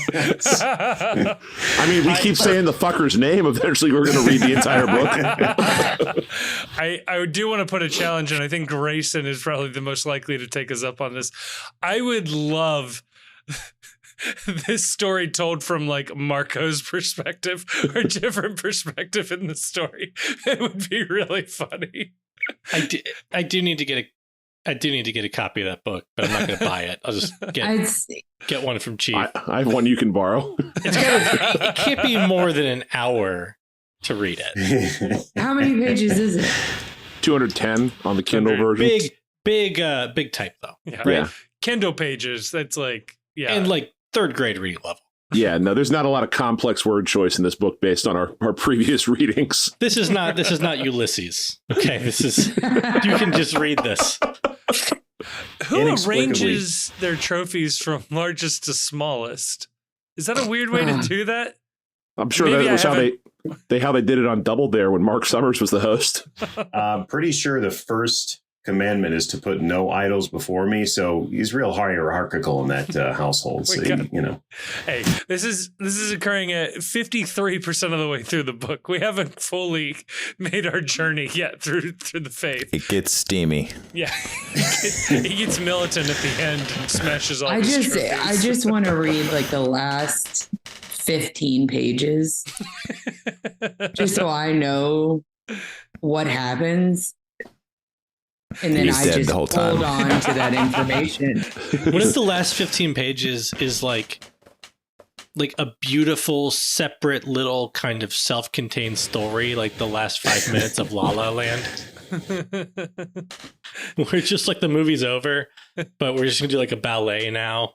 What if they all just get raptured or something just absolutely wild? That would be like the best possible ending, right? Raptured onto Nashville's team. Or like midway through the book, where like the kids all have an orgy in the sewer. Mm-hmm. Twice in one episode.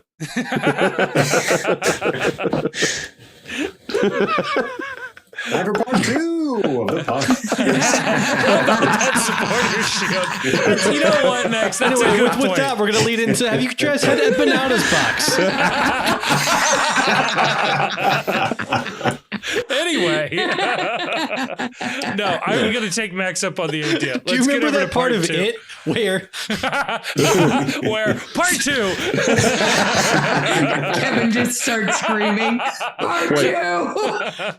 Have you guys read Lolita?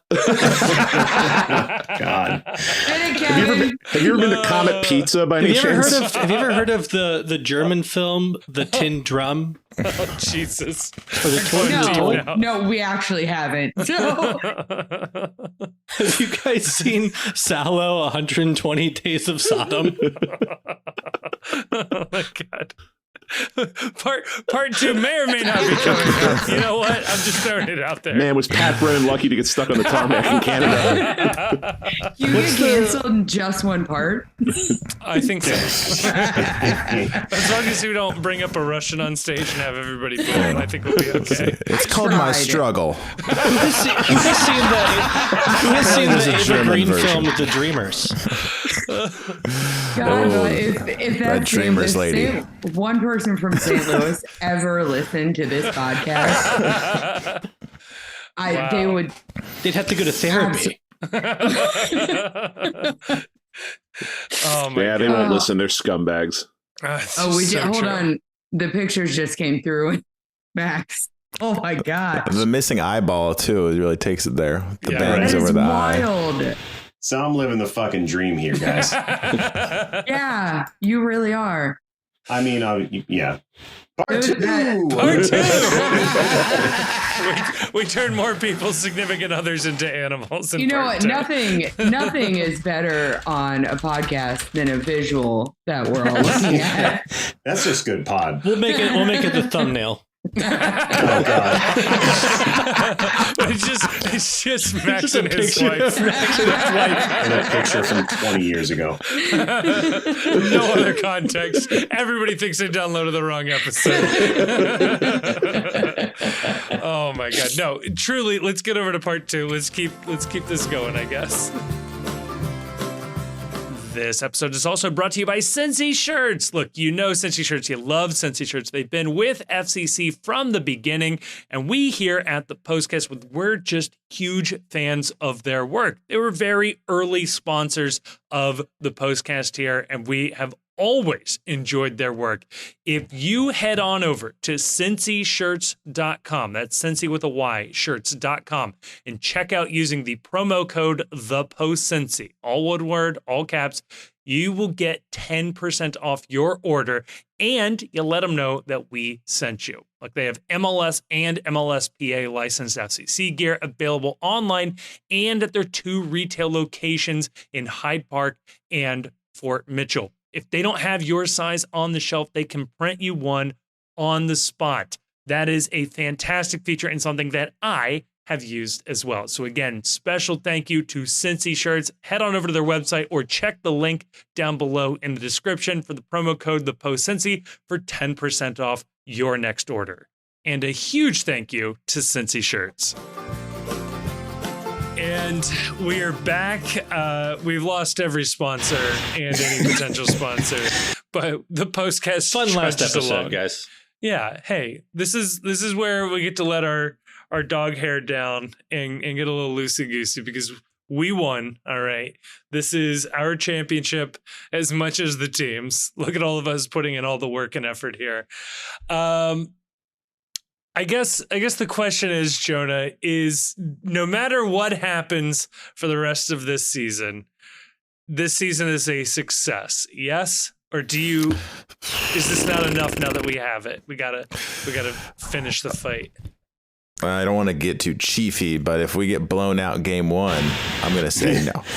Now, I want to say yes, but my heart, I know the feeling. I don't think the Shield, because I wasn't at the airport.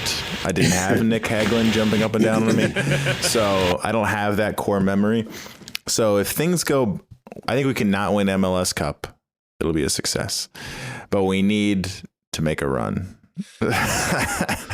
We need to make a run. I'm not laughing at myself. We need to make a run of some sort. So that's the baseline would be, we gotta win more than last year. We're setting new ground, new paces. Last year we won 1 playoff game. It was cute. This year we're the Shield. No, we're not the Shield winners. We're what are we? We're the league champions. God damn it. Okay, nobody knows. Eastern Conference champion. No, we're league champions and Eastern Conference champion. We got 2 banners already. So we got to at least be in the Eastern Conference finals. I think anything less than that will be a major disappointment. Eastern Conference finals will be a disappointment, but I think we'll look back and be like, it was a good season. But anything less than that, I think we could be rightfully upset. We got a good team. We looked, I don't know, look kind of weird the last few weeks, but I think we're gonna pull it together. I think. Yeah, Grayson, weird, not bad. Do you? Yeah, very weird. Yeah, as Eastern Conference championship game, I guess. The Eastern Conference final, is that a good enough benchmark? What are we setting as our benchmark for the playoffs? I'm not going to set a benchmark.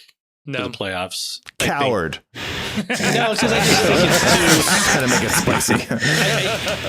So first of all, I've already said that my expectation for the season was a trophy. And that you get a trophy, it's a successful season. So I would say it's been a successful season no matter what happens in the playoffs. But if you want to ask a slightly different question, which is what's a satisfactory performance in the MLS Cup playoffs? Yes, I want to ask that one. I would say Eastern Conference Finals. And you're hosting every game, right? Yeah. And I mean, like, you're not happy without MLS Cup. Right.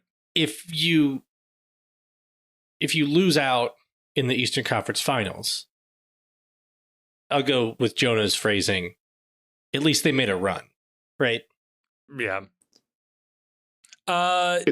Another question, though, follow up for you, Grayson. And I don't know if you did get to the bottom of this, but I'm going to throw it back at you. Philly has a banner for Eastern Conference champions. Did we determine if that was for topping the table in the East or for winning the Eastern Conference final in the tournament? I believe it's because it went up this year. So it's for winning the Eastern Conference final, although they did top the table in the Eastern Conference last year. But I found like very little mention of it, but I did find one tweet that said it was for winning the Eastern Conference finals in the MLS Cup playoffs. Okay. And the Philly Union official account tweeted that they were Eastern Conference champions after they won that playoff game. I see. Okay. But I would not hang a banner. Ooh. For winning the Eastern Conference Finals. Chief, you hanging a banner? Supporter Shield banner. Yeah. Open Cup banner. MLS Cup Champions banner. Yeah, you hang the banner for the Supporter Shield. And to go back to your other question about like what now is successful going forward, internally, I'll be disappointed if it's anything less than making MLS Cup. You have home field advantage throughout the playoffs. You should be the betting favorite in every single game you play, outside of maybe going on the road for that first round of the playoffs when you have to play on the road. Yeah. Externally, I will fight anyone to the death that claims that a team that wins Supporters Shield didn't have a successful season, regardless of what happens in the playoffs. And if you want to come at me or FC Cincinnati or anything about the accomplishments of this year, it is already a successful season. MLS Cup playoffs are bullshit. Playoffs shouldn't exist. They don't exist anywhere. They're an affront to the sport. They're an affront to the integrity of soccer worldwide.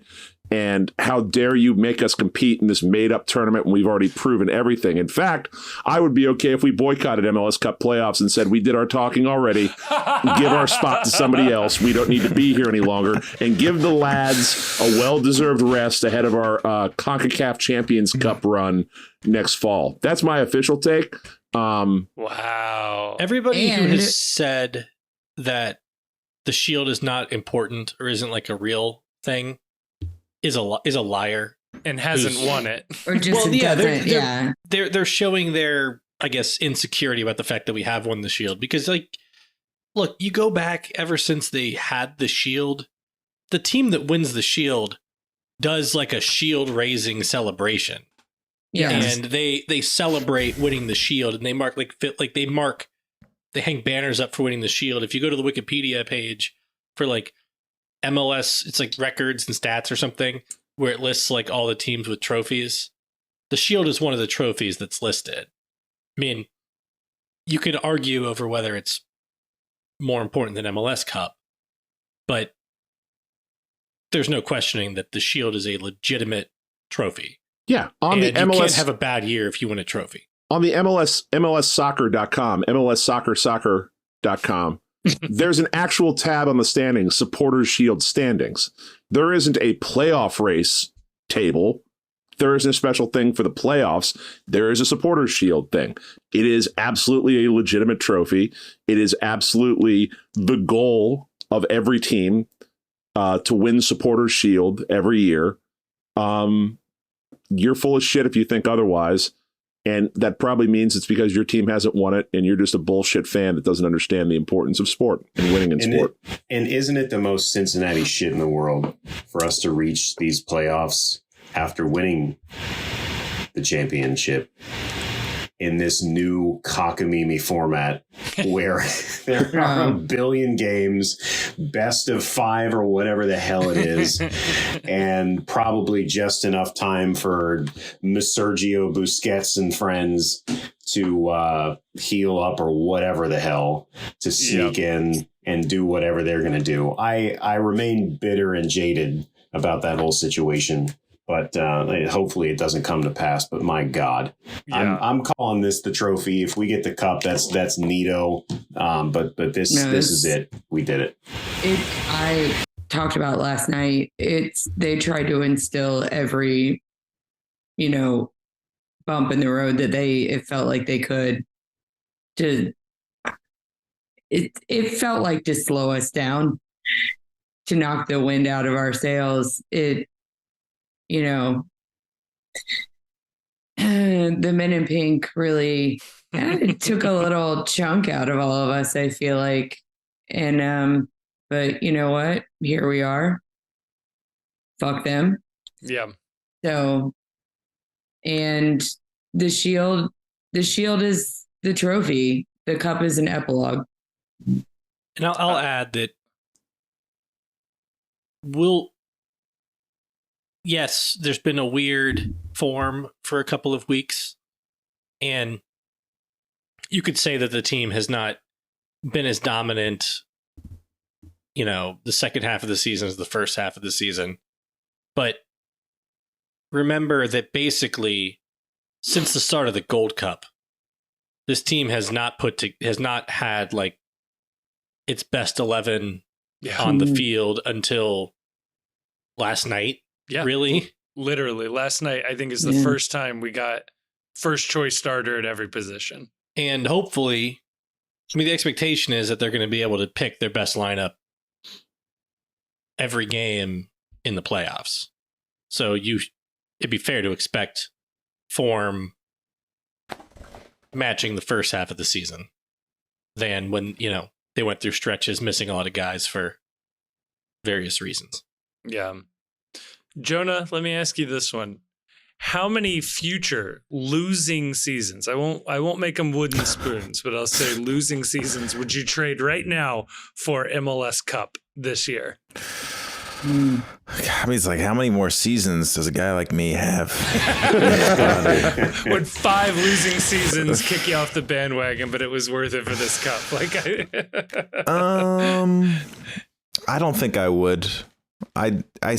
Most of our time is spent watching this team in the regular season. Yeah. And, I'm not Nick Saban, but once the title's over, I'm on to the next year. That's not true at all. I as I'm saying that's not true at all. I will hang on to, if we win MLS Cup, I'll hang on to that forever. And I will not just move on. But, no, I couldn't. So 2. I'll give you 2 losing seasons, but I don't think we'll have to do that. And even if we do, that's the beauty of the Lucho extension. Remember, at the very least, he gave us entertaining things to watch when the team was not entertaining. That is true. And we have so many more nutmegs to look forward to thanks to that extension. Yeah. So many more little tricks. Luckily, it's not this year doesn't feel fluky, and it's not the Shield. The league championship, by just its nature of existing, is not fluky because it's based on the entire year. So, that's the beauty of it. We're not like some flash in the pan NFL playoff team. We're not the Giants who made a run and we're back to being shit the next 5 years. We seem to be here to stay. And I'm just looking at this playoff format, and isn't it kind of weird how we're like the only league where you start with more playoff matches and then go to less? I talked myself into it because I'm like, yeah, you don't want that shitty team who squeaked in to like catch you on the wrong night, and knock out the better team. But also, like, if you're going to do the playoffs, I guess you should, that's part of the playoffs. So it is strange. I'm trying to find unless Grayson, you seem like someone who might know the yellow card thing. Cause I feel like if we're being honest, yellow cards will be something we need to pay attention to. So actually that's something I've been trying to figure out for a few weeks. And as far as I know, it's not out yet. But the only thing I know for certain is yellow cards reset before the playoffs. So if you get your accumulation yellow card in the last game of the season, you're not suspended the first round, the first game of the playoffs. Nice. If you get a red that game, I do believe you are suspended the first game of the playoffs. Makes sense. But in the past, they've said if you get in the past where it's just been quarterfinals, semifinals, finals, one game. Mm-hmm. If you got a yellow in both the quarterfinals or the conference quarterfinals and the conference semifinals, you'd be suspended for the conference final. But the only way to be suspended for the final was if you got a red in the conference final. I do feel like if you're going to have 3 games in round 1 of the playoffs, you can't have a 2 yellow card accumulation across the 3 games of round 1 and then the game of round 2 to have somebody suspended for the conference finals just because they got 2 yellow cards over 4 games. But they don't have they've not published the playoff accumulation rules this year yet. MLS is making this up as they went along. Surely you're not serious about that. So that means probably it'll never come out. We'll just find out. Out. It's like Matt Miazga. You're suspended based on what rule? I was like, we just posted it a second ago, man. You didn't see it? Yeah. Although, we would dominate if yellow cards reset every match. I feel very confident in that. So I do have an important question about the playoffs, though. Please. So I'm noting as we record this on Sunday night that the New York Jets are storming back into this Sunday night game inexplicably. Patrick Mahomes already 2 interceptions. Nice. Assuming they lose this game and Taylor Swift moves on from Travis Kelce, which FC Cincinnati player will she start seeing in order to glory chase and clout chase this incredible run we're on right now? It's not a lot of great options. Roman. No, we did talk about this, and it was Roman. In the 3-hour gap last night, this was discussed. This is probably TMI. I'm a little. Go on. I feel a little bad about sharing it. But so I think somebody asked the question, I don't remember who, it was all a blur, about what FC Cincinnati player Taylor Swift would be dating. And I responded to this person. I don't know if it was The Pride or Zach Blanford or Carter or who. I responded Roman Celentano. And Roman Celentano's dad liked it. Hell yeah. She seems like a nice, wholesome girl to bring home. Well, also, it's not MLS goalkeeper money. That's, He got under contract. He's on Adidas money, which is somehow worse. Let's be real. If you make like $20 million or like $1 million, what Taylor Swift makes like 80 times you or 800 times you. You're not going to be the breadwinner in this relationship here. No. You're not. Although I don't know that if I was a goalkeeper, I would want to be dating someone whose number 1 song was Blank Space. That seems like not a great theme song for being a shot stopper. Hold on. Blank space where the other teams. Yeah, it's like clean sheet. It's a blank space. The blank space was between his 2 legs last night. No. I was like, there's got to be a great pun. Oh, she's back at the game too. Yeah. I just opened up because FOTMOB is whatever on my home screen, and apparently in this LA RSL game, I think they may be beating a record. There have been 1, 2, 3, 4, 5, 6, 7, 8, 9 yellow cards. Nice. How do you get that many and nobody's gotten a red? Matt Miazga says bet. I think FCC tied a record this season, didn't we? With what? I don't think it was 9. 12. Well, yeah, a game. Was it? They're 12 in a game. 12 in a game. Yeah. Oh, I thought it was only 8. No. I think the it record gets so much is darker 14. than that. Yeah. Yeah. All right, Again, blanked out. Are we gonna talk about the game? No. Which one? I don't want to. The who? We can. I mean, if there's something you want to pull out of it, Honestly, the game sucked. Did you maybe find something that someone wrote about the game that you want to share at this point in the podcast? I did find a headline. And look, this stupid bit has to die. Nope. This bit is not going to survive the season. It But- will. Yeah, it is. I committed to this very, very dumb bit. What This you is- mean looking at Broadway World and reading Broadway World? That's not a bit. That's just, browsing the internet is all that It's is. your life. Yep. It's just what my life is. So yeah, this is from Broadway World. Oh, heard of them. Because even though the FC was burnt by bad calls, they made it clear they weren't willing to wait for it and said, "We're not throwing away our shot at bringing the Shield to Hamilton County." Boo. Oh, Jesus. Oh, my God. That probably was the one that most people would have got. And somehow, oof. Folks, they're all that good. They're all that good musical before. And if this is your first time listening to the postcast, it never gets better than this. This is This is as good as it gets. The chaos episode. I guess if we okay, let's talk about this game. It was awesome. Vasquez got 2 goals. Yep. Vasquez getting hot right now would be fucking awesome. Yep. They were 2 Brandon Vasquez goals where right place, right time. And those are the kind of finishes he's missed all season, which was neat.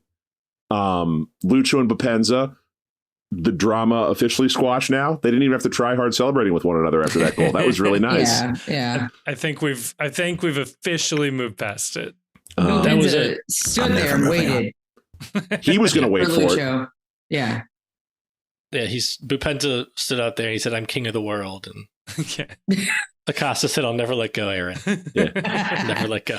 He looked back to Berding Acosta. almost getting on the score sheet as well. Yeah. Ooh. Santi Arias with 2 just absolute laser blasts right at the goal. Love to see that. Barrio hit the post too. I forgot about that. Can we talk about how good their 4th string goalkeeper was? I know. Yeah. And Grayson, this He is was- absolutely your This point. was his second start. He was really good. Yeah. So they lost to NYCFC 3-0 the previous game, Okay. and he actually stopped a penalty in that game, and Wow. he had something like 6 or 7 saves. They got demolished. It was the rare occasion where the goalkeeper had to stand on his head to keep the game 3-0. And we went how many years with Richie, Teton, Vermeer, What's Cody Croppen? Cropper? Right, we had Oof. Cody Cropper, the NYCFC game. Yeah. Just incredible performance from that guy. Really, truly, it was Barriel had an incredible, or it was Acosta, an incredible shot there at the very end. I don't remember who it was now. He had a very dramatic, acrobatic punch Acosta. over the bar. Man, I think the Arias one was the best one because he hit that probably the hardest, and his hand. You could see that going in a lot of scenarios, but top corner on that one too. But his team fucking sucks. There was another one where the goalie was in the air, I think, and was able just to block a ball with his trailing leg. Yeah. Just so annoying. They should have won that one. The other thing that was fun about this game too, and when I say fun, I meant made me want to put a nail directly into my skull and end it all, is this announcer's pronunciation of Acosta. I just fucking wanted to wring this guy's neck every time. Yeah, we couldn't hear the commentators at the bar. So you were so much better off than the rest of us. You You'd were be shocked that they were Canadian. Quite Canadian. very Canadian. And so sad when FCC scored first. Man, they were really hoping Toronto would ruin their night.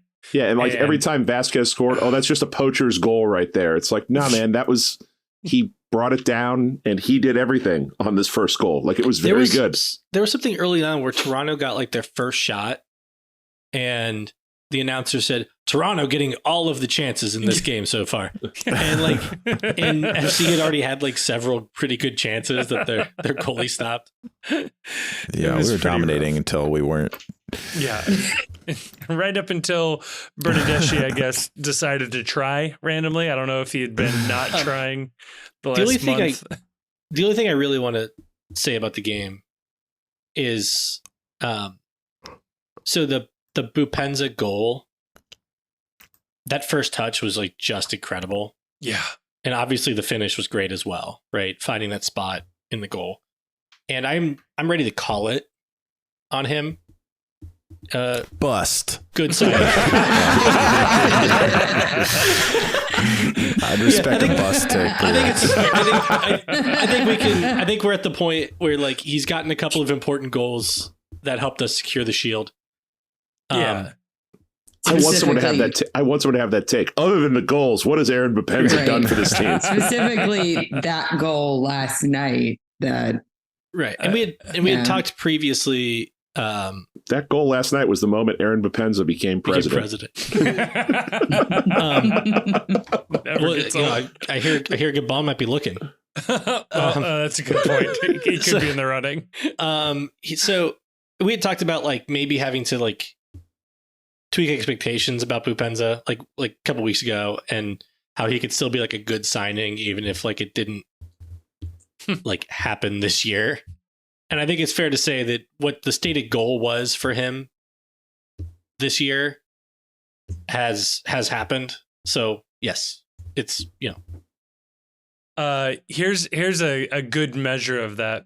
Looking at in Major League Soccer, our top goal scorers, he is third on our goal scorers for this team. So he is behind Vasquez. 4 games left. He is 3 goals behind Vasquez. Not impossible to think Bupenza ends up as the second leading goal scorer on this team. Acosta with 15. It feels like it's going to be hard to pass, but so the Golden Boot this year pretty low, huh?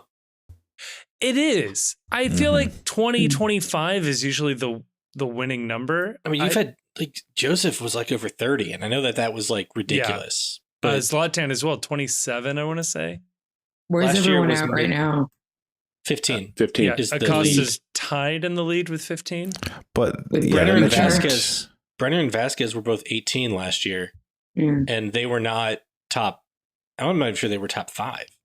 I don't know if this is the official tiebreaker, but I do like that FOTMOB uses this as the tiebreaker. Giacomakis for Atlanta is on 15. Mukhtar's on 15. Acosta's on 15. Giacomakis, 0 penalties. Mukhtar with 5 penalties. Acosta with 6 penalties. So pretty impressive. Doesn't penalties are actually more have impressive, like, so whatever. Doesn't Gazdag have something like 10 penalties? Well, he's not on the first page. Oh, wait, he is now. He has 13 goals, 11 penalties. Oh my gosh. Jesus. The sheer efficiency of that means he should win the award. Like, no one has had to work less hard for the goals that he has scored than Gazdag. At first glance, Acosta appears to be in second, tied in second with 6 penalty goals. Ryan Gold for Vancouver also has 6 penalties. So maybe this segs into maybe the bigger point or the last point we want to make before we end this marathon episode. We've already won the Shield. There's going to be a celebration on Wednesday. That'll be Keane. Yes. Other than that, Keane is going to be there? Who? You said Keane would be there. The band Robert Earl? Keane? Oh. Boo. Am I the only one? Crickets. Let's let that one marinate right there. We're gonna let it stand like Bupenza.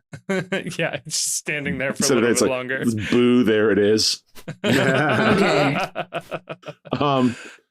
Other than that, what are we watching for? What do we do with our hands? What do we do now? Like the Shield's already wrapped up. I guess we do have to like talk about Wednesday. Like, what do we expect Wednesday? Are we going to pick the game? What are we doing? We should probably come up with preview, not a preview, Jonah's- but a prediction. There's Jonah only, is- there's I only know, Jonah one raises thing his I hand. want to talk about, and then maybe it was when I was putting my children to bed. Did we I know what talk you wanna about talk about. Frank Amaya yet? Because that's what I want to do. I don't even care that people are going to be like, you won the Shield, and people are saying, chanting, fuck Frankie? Isn't that beneath you now? The answer is no, it's not. It's funnier now. So I'm glad he's going to be there for this. Yes. He wanted to go to a better place. He was wrong. We were right. He's just a child. Frankie fades. So Not anymore. Wouldn't I'm it be funnier? very excited. Wouldn't it be funnier Very if we excited. applauded like really loudly every time he got the ball at this point? Yes. It'd be hard to coordinate though. Just to be and I think he'd be like, they like me now. I do think this is a good game too. If we were looking for an out, and I'm fine with keeping this going for his entire career, but I think booing him on the day that we raise the Shield feels like a good time to have our last kick in before we retire the bit. He knows what he needs to do, Kevin. All right. He I'm can willing to solve keep a it lot of going. I think that what they should do is they should, before the game, they should come up, they should have Pat Noonan or one of his teammates be like, hey, you really helped here, and we want you to be on stage with us when we hoist the Shield. And then if he buys into that, then when it comes time to do that, just be like, fuck you, we're not letting you up here. Yeah, no, you Just don't kidding. get to come up here. Just so we get the visual of him being Physically denied. pushed. Like Physically pushed. I know this is bad radio, but like the visual, the supporter shoot equivalent of doing the hand out and then the ooh behind me. The fake handshake. Yeah. There is something beautiful about getting to do this on the night that we play our rival, New York Red Bull. And yeah, it's a shame that we don't treat the Shield like they do in the rest of the world, because Red Bull would be forced to give us like the honor guard when our team comes out of the tunnel, which would have been just incredible to have And it's a Frankie. shame Aaron Long's not on the team too. That would add a little bit extra. Aaron Long and Frankie having to make a tunnel for Acosta. We should demand that. We should demand the tunnel of honor like they do in other leagues. Yeah. And then we should criticize Red Bull for not doing that and being bad sports. I Red like Bulls are turning a it good into team. Yeah. Red Bulls are a good team to play because they're like an original MLS team, and the only thing that they've ever won is the Supporter Shield. I did pull the stats on that, if anybody really cared. We are the 16th team to win the Supporter Shield, but we're only the 14th active team with a Supporter Shield, thanks to Tampa and Miami having folded previously. LA and DC both have 4. Most teams have 1. But LA and DC haven't won one since 2007. So Ew. look at us Fraud. go. Frauds. Basically the Yankees. Also voice crack. Good time. We're the Yankees. We're the Yankees now. Since I had Chief Feeling like Chief I'm really Das hoping. Harks. This, Go ahead. You'll, it's okay. This is very important. Chief Das Harks and Abby here. Could we suggest the players? I think everyone, especially on Facebook, would appreciate this. The players walk out Wednesday holding an important member of a supporters group hand instead of a small child. Could that be arranged? Cause an uproar. oh my gosh. I don't remember if I brought this up on the podcast, but when they played Orlando, there was like the cancer game, right? So everybody like walked out with like childhood cancer survivors. And some of the Orlando players were clearly walking out with like teenagers that were taller or as tall as the Orlando players.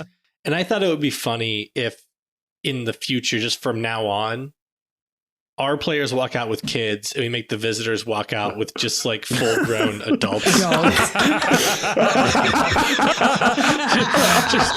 the next pro team. Just our 2 team. No, they're not. It's a work release prison program where you get to walk out. You did like, ticketing and then you walk out. He's just holding like Greg Landsman's hand. And like, there's no explanation. It's like, no, you have to hold his hand as you walk out. It's Yeah. like 2 grown adults holding hands walking out of the field. Ideally, very tall adults, just so they tower over the small soccer players. Yep. And just the whole way out talking nothing but trash to them. Yeah, It's like one game, it's like the Germania Society. Or one game, it's just a bunch of timeshare salespeople, and like they're giving them the pitch on the way out to the field. I'd say, hi, I'm on the board of Cincy Jacks. That'd be really funny. But you announce it like some after they've already walked out and holding hands. Everyone Thank you just for like, Cincy Jacks for walking out with NYCFC tonight. and like everyone drops their hand at the exact same time. Don't worry, I'm a lefty. Oh my god. Do we try to win this game? And if we do, will we win it? I'll go around the horn, Grayson. Oh, Abby, you breathe. Go for it. I make noises. Go, Abby. Good enough for me. I thought about that. How we have 3 games left? 4? 4? 3. I don't know. 3. We have 3. If we win all 3, we do get the points record. That's kind of the only thing left out Yeah, there. that we're. You gotta win. I mean, do we win it? Yeah, absolutely. It's Red Bulls. That's Good. Yeah. No, they're a rival, and I want to see all of them leave mentally Die. and physically defeated. Like how bad would it be though if they get like the piss beat out of them, and then they have to put the stage up and have a big celebration after they just lost like 4-0? I thought Depends about what that the lineup too. is, you know. Yeah. Yeah, The return of Malik You know, Pinto. And we start friends. doing minute management, and so we roll out the 2 team. Whose And season then is it's over. Yeah, they So need you playing can't- time. Yeah. You can't roll the 2 team. Oh, because they're not on. Because we're after the roster freeze, so we can't Oh, sign yeah. anybody to short-term loans. So only people who are on the roster now, which is Damn. still a lot of people. Okay. Yeah. We are going to have to kind of try What's funny is that I had to think about it, and I was like, Brett Halsey's going to start. everyone, but I'm not okay with that. bad. Like, yeah, it used to be that we could think of a full lineup that would tank us, and now I'm like, it would be good. They probably would pull, wouldn't absolutely shit the bed, So what's the score? or they would. So, Ooh, I like that. Okay. Abby, what's the score then of this game?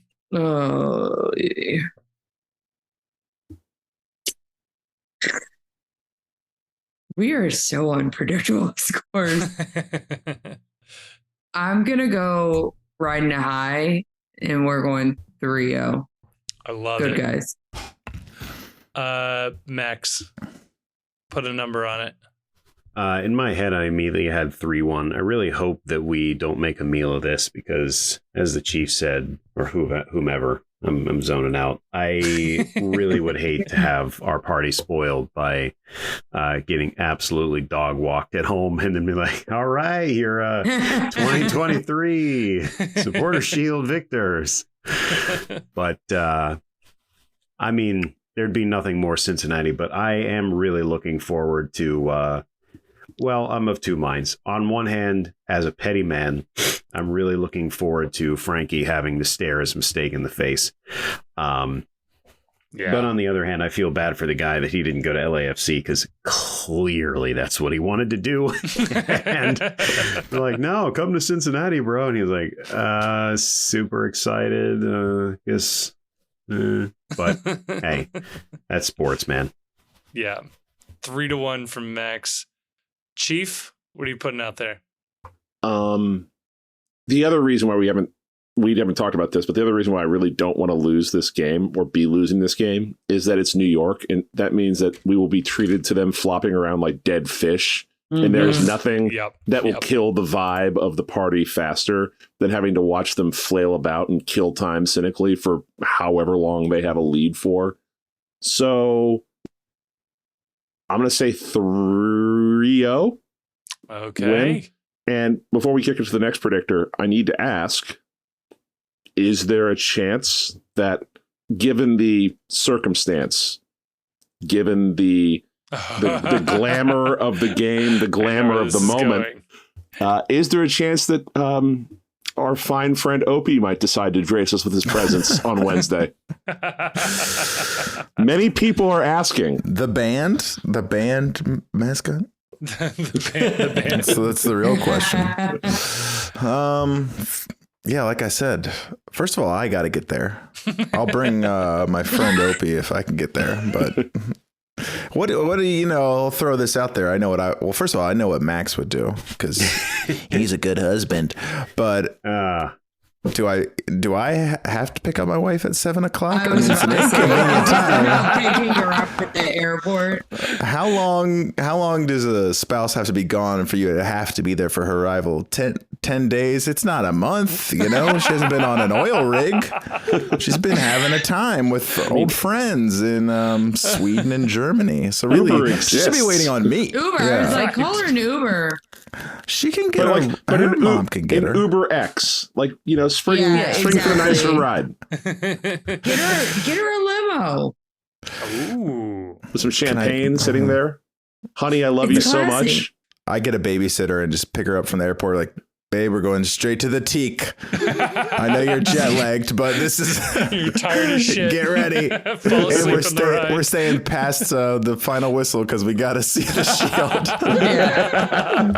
You'd be out till midnight. Max, do doth protest? Protest? I mean, she could stay up for a little longer. It's cool. Yeah. It really depends on what character from a Disney movie your wife looks like. I'll get back to you. We'll see how she comes in Wednesday.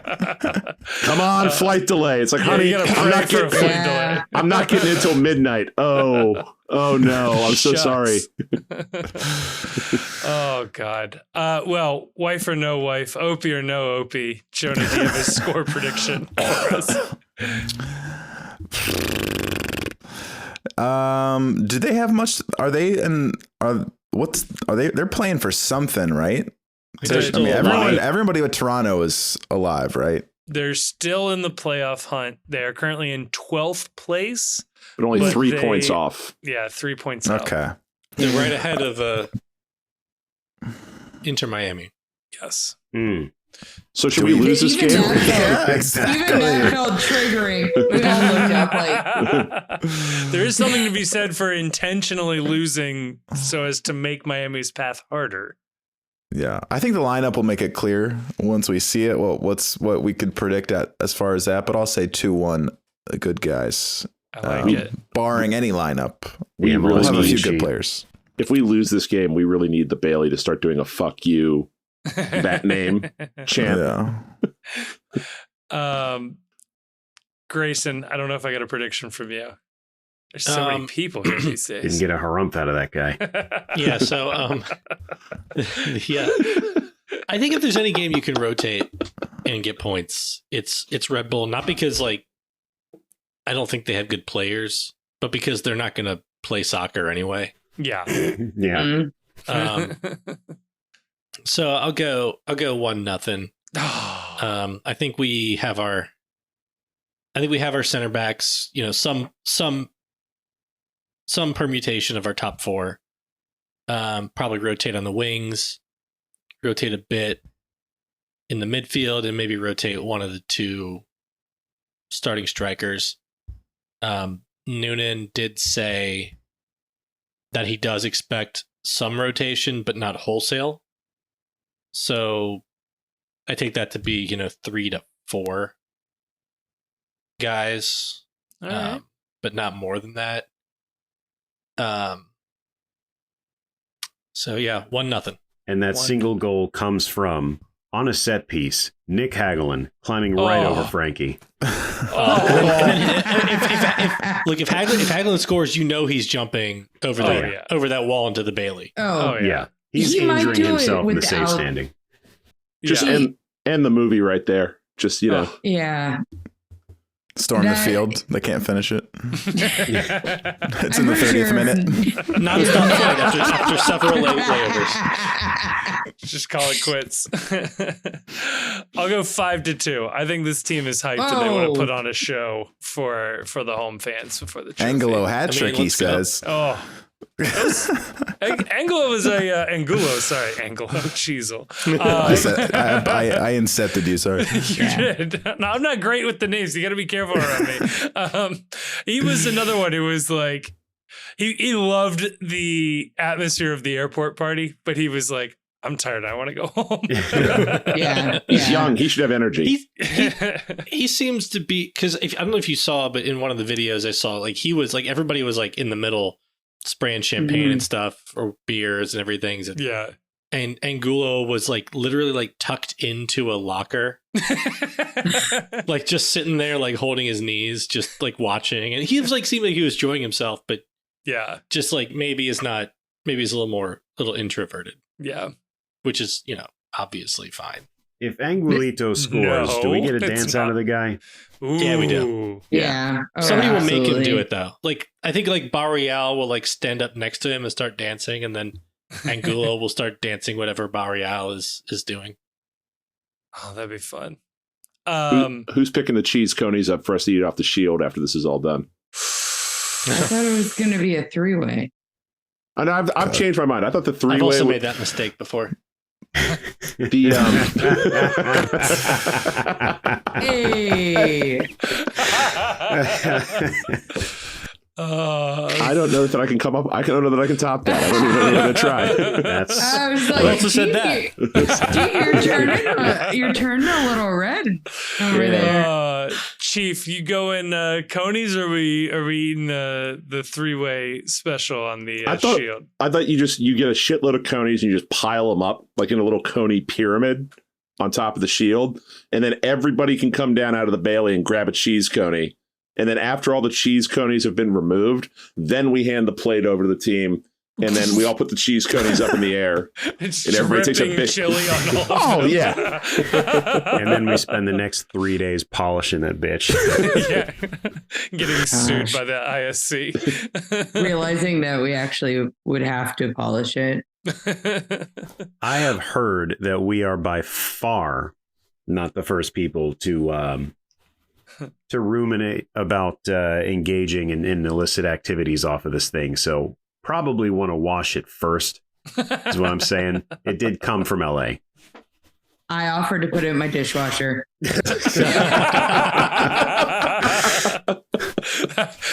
Just the video of loading the dishwasher would be well worth it. Amazing. Please Yeah. add in a fresh tablet.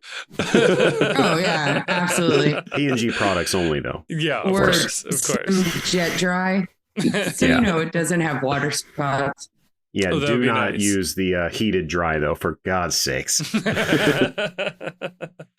it microwavable? Oh. Is it microwave safe? The shield. I'm going to say no. I'm going to go with sterling silver is not. But you know what? Let's try it. Yeah, hey, I back up. If you have a microwave large enough to fit the shield, it looks like a very large object. I say And you you're a gotta murderer. try it. Yes. What we really need to do is we need to get Evan Leroux to cook a pizza on the shield in his pizza oven. Fuck yeah. Yeah, I we feel do. like he would. What's the melting point of silver? I was going to say, can you get silver poisoning? Is that a thing? If you're a werewolf or a vampire, I was going to say, if you're a mythical creature. It goes straight through your heart. No, it's going to be funny. Like everyone's going to be passing the shield and one person's going to drop it because their hands are burning. Okay, so the silver melting point is 1,763 degrees Fahrenheit. How There's low? no- There's no way how hot does a pizza oven he get? got I'm like, what is the heat his of a pizza oven? MLS moving stipend gets above 1,000 degrees. I don't know, man. You ever pizza. bitten into a pizza right out of the oven? It's pretty hot. Okay, so there's a thing called argyria, which is a condition where the deposits of silver build up in your body at toxic levels. It turns your skin and nails bluish gray. Yeah. You know that guy, did anyone else see that documentary? Of Avatar? the guy that he took some kind of supplement that was He was on a Colloidal talk show. That's silver. where I saw him. Oh. He was on one of the daytime Yeah, talk shows. From and I do remember his whole body probably was Oprah. blue. It was weird. Yep, there it is. Hey, you know what? I Yeah. want FCC to win so much. So he's an silverware. Andorian. that all of our players look like this because they're just handling so much silverware. It leaches into their skin. No, I think that's a pod. I think we've officially made it to the end. I have one thing I want to read. Oh God! Oh boy! Before we play on 36. Yeah. No. The next Is it page. from Broadway World? No. I've mentioned this tweet in the last episode, but I was able to find it. Is it by Ray Allen by any during chance? This is by Sam Stejskal. So, think there's a real argument that Acosta might not be worth a DP spot. Fair enough on Brenner and Cap, but consider opportunity cost. If they get Brenner for $10 million instead of $13 million, maybe that extra $3 million can be used on a bigger talent than Lucho. Wow. April 15th, 2021. That's why he got out of the game. Yeah. He had to quit writing because he was like, man, I'm fuck that take. Imagine how good we'd be with a bigger talent than Lucho. There's always something better on the corner. That's the scary part. You just never know. The next guy is. I mean, most talents are bigger than Lucho, so. There was a Facebook post yesterday, and it was like, for all the people who kept saying we need Brenner back, how do you feel now or something? And shout out to Dan Blumenfeld said, who said that? I was like, we got Brenner back. It was all like, it was the strawest of straw men. Like, for all you people asking for Brenner, I was like, no one, literally nobody. No. In fact, we were sick of him. The person that did this. Listen, folks, people are saying, no. We were unreasonably mad at Brenner. Listen, the controversy was everybody was happy to see him go. That was the problem. It's like, miss me yet? And we're like, no. It all worked out pretty good. Miss me yet? The Dave Flexner story. I gotta say, 2 years of playoffs under the Biden administration. Like, I did that. Get that Brandon sticker. Oh my God! I thought you were going to give the Post the credit, but no, you went with. Many people saying that the Postcast has only existed in seasons where FC Cincinnati has made the playoffs. Hey, we were tipped we off. built back better. we did build back better. Oh God! Jonah, how many shields did KLR get? Same amount. Is a plate count? We're 1-to-1 in plate counts. Also, I'm pretty sure based on some, let's say, non-exhaustive research, that no team in American history has won league championships in two different professional leagues as quickly as FC Cincinnati has. Ooh. Especially in America. Well, I meant in America. But we've never won a shield the same day the Reds won a game, so it's something to look forward to. Max, you were saying? I'm also reminded that you graciously treated me to a match not in the knucklehead section once in my life, and one Nick Hagelin did score a goal. He walked away from the scene seemingly miming eating a three-way from a very special plate. Did this man predict that this moment would come? If we asked him, I'm sure he'd say yes. Yeah. That seems about as specific and clear of an interpretation as any type of prophecy I've ever heard of. So. Yeah, it's right there. You watch your mouth around the book of Becky Zimmerman, all right? Oh, God. Well, folks, that's going to do a postcast. This was a championship. We won the league title, and I don't know. It feels good. It feels really good to have finally done this. I don't know how we were supposed to act. I don't know how this fan base was supposed to react, but I think we did a very good job. Much like Bupenza, not sure what to do after he scored that goal. I feel kind of the same way. So long-suffering fan base. Yes, we've been suffering for quite a bit, given we've existed for less than 10 years and have won trophies now in 2 of those years. Long suffering. I do know how to react, though, to winning a trophy, to winning a championship, to winning a supporter shoot. Fuck Columbus.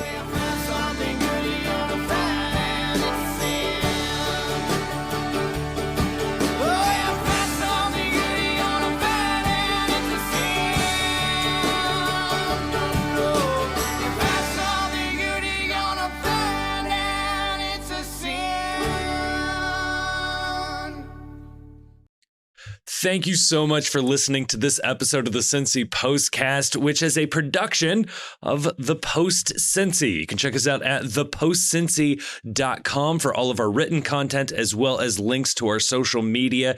You can follow us on Twitter, and as well, you can join us on our Discord server. You can find links to that server both in this episode description as well as on our website. That is where most of our conversations are going on. We have a lovely community there talking about FC Cincinnati, MLS, anything and everything else and everything in between.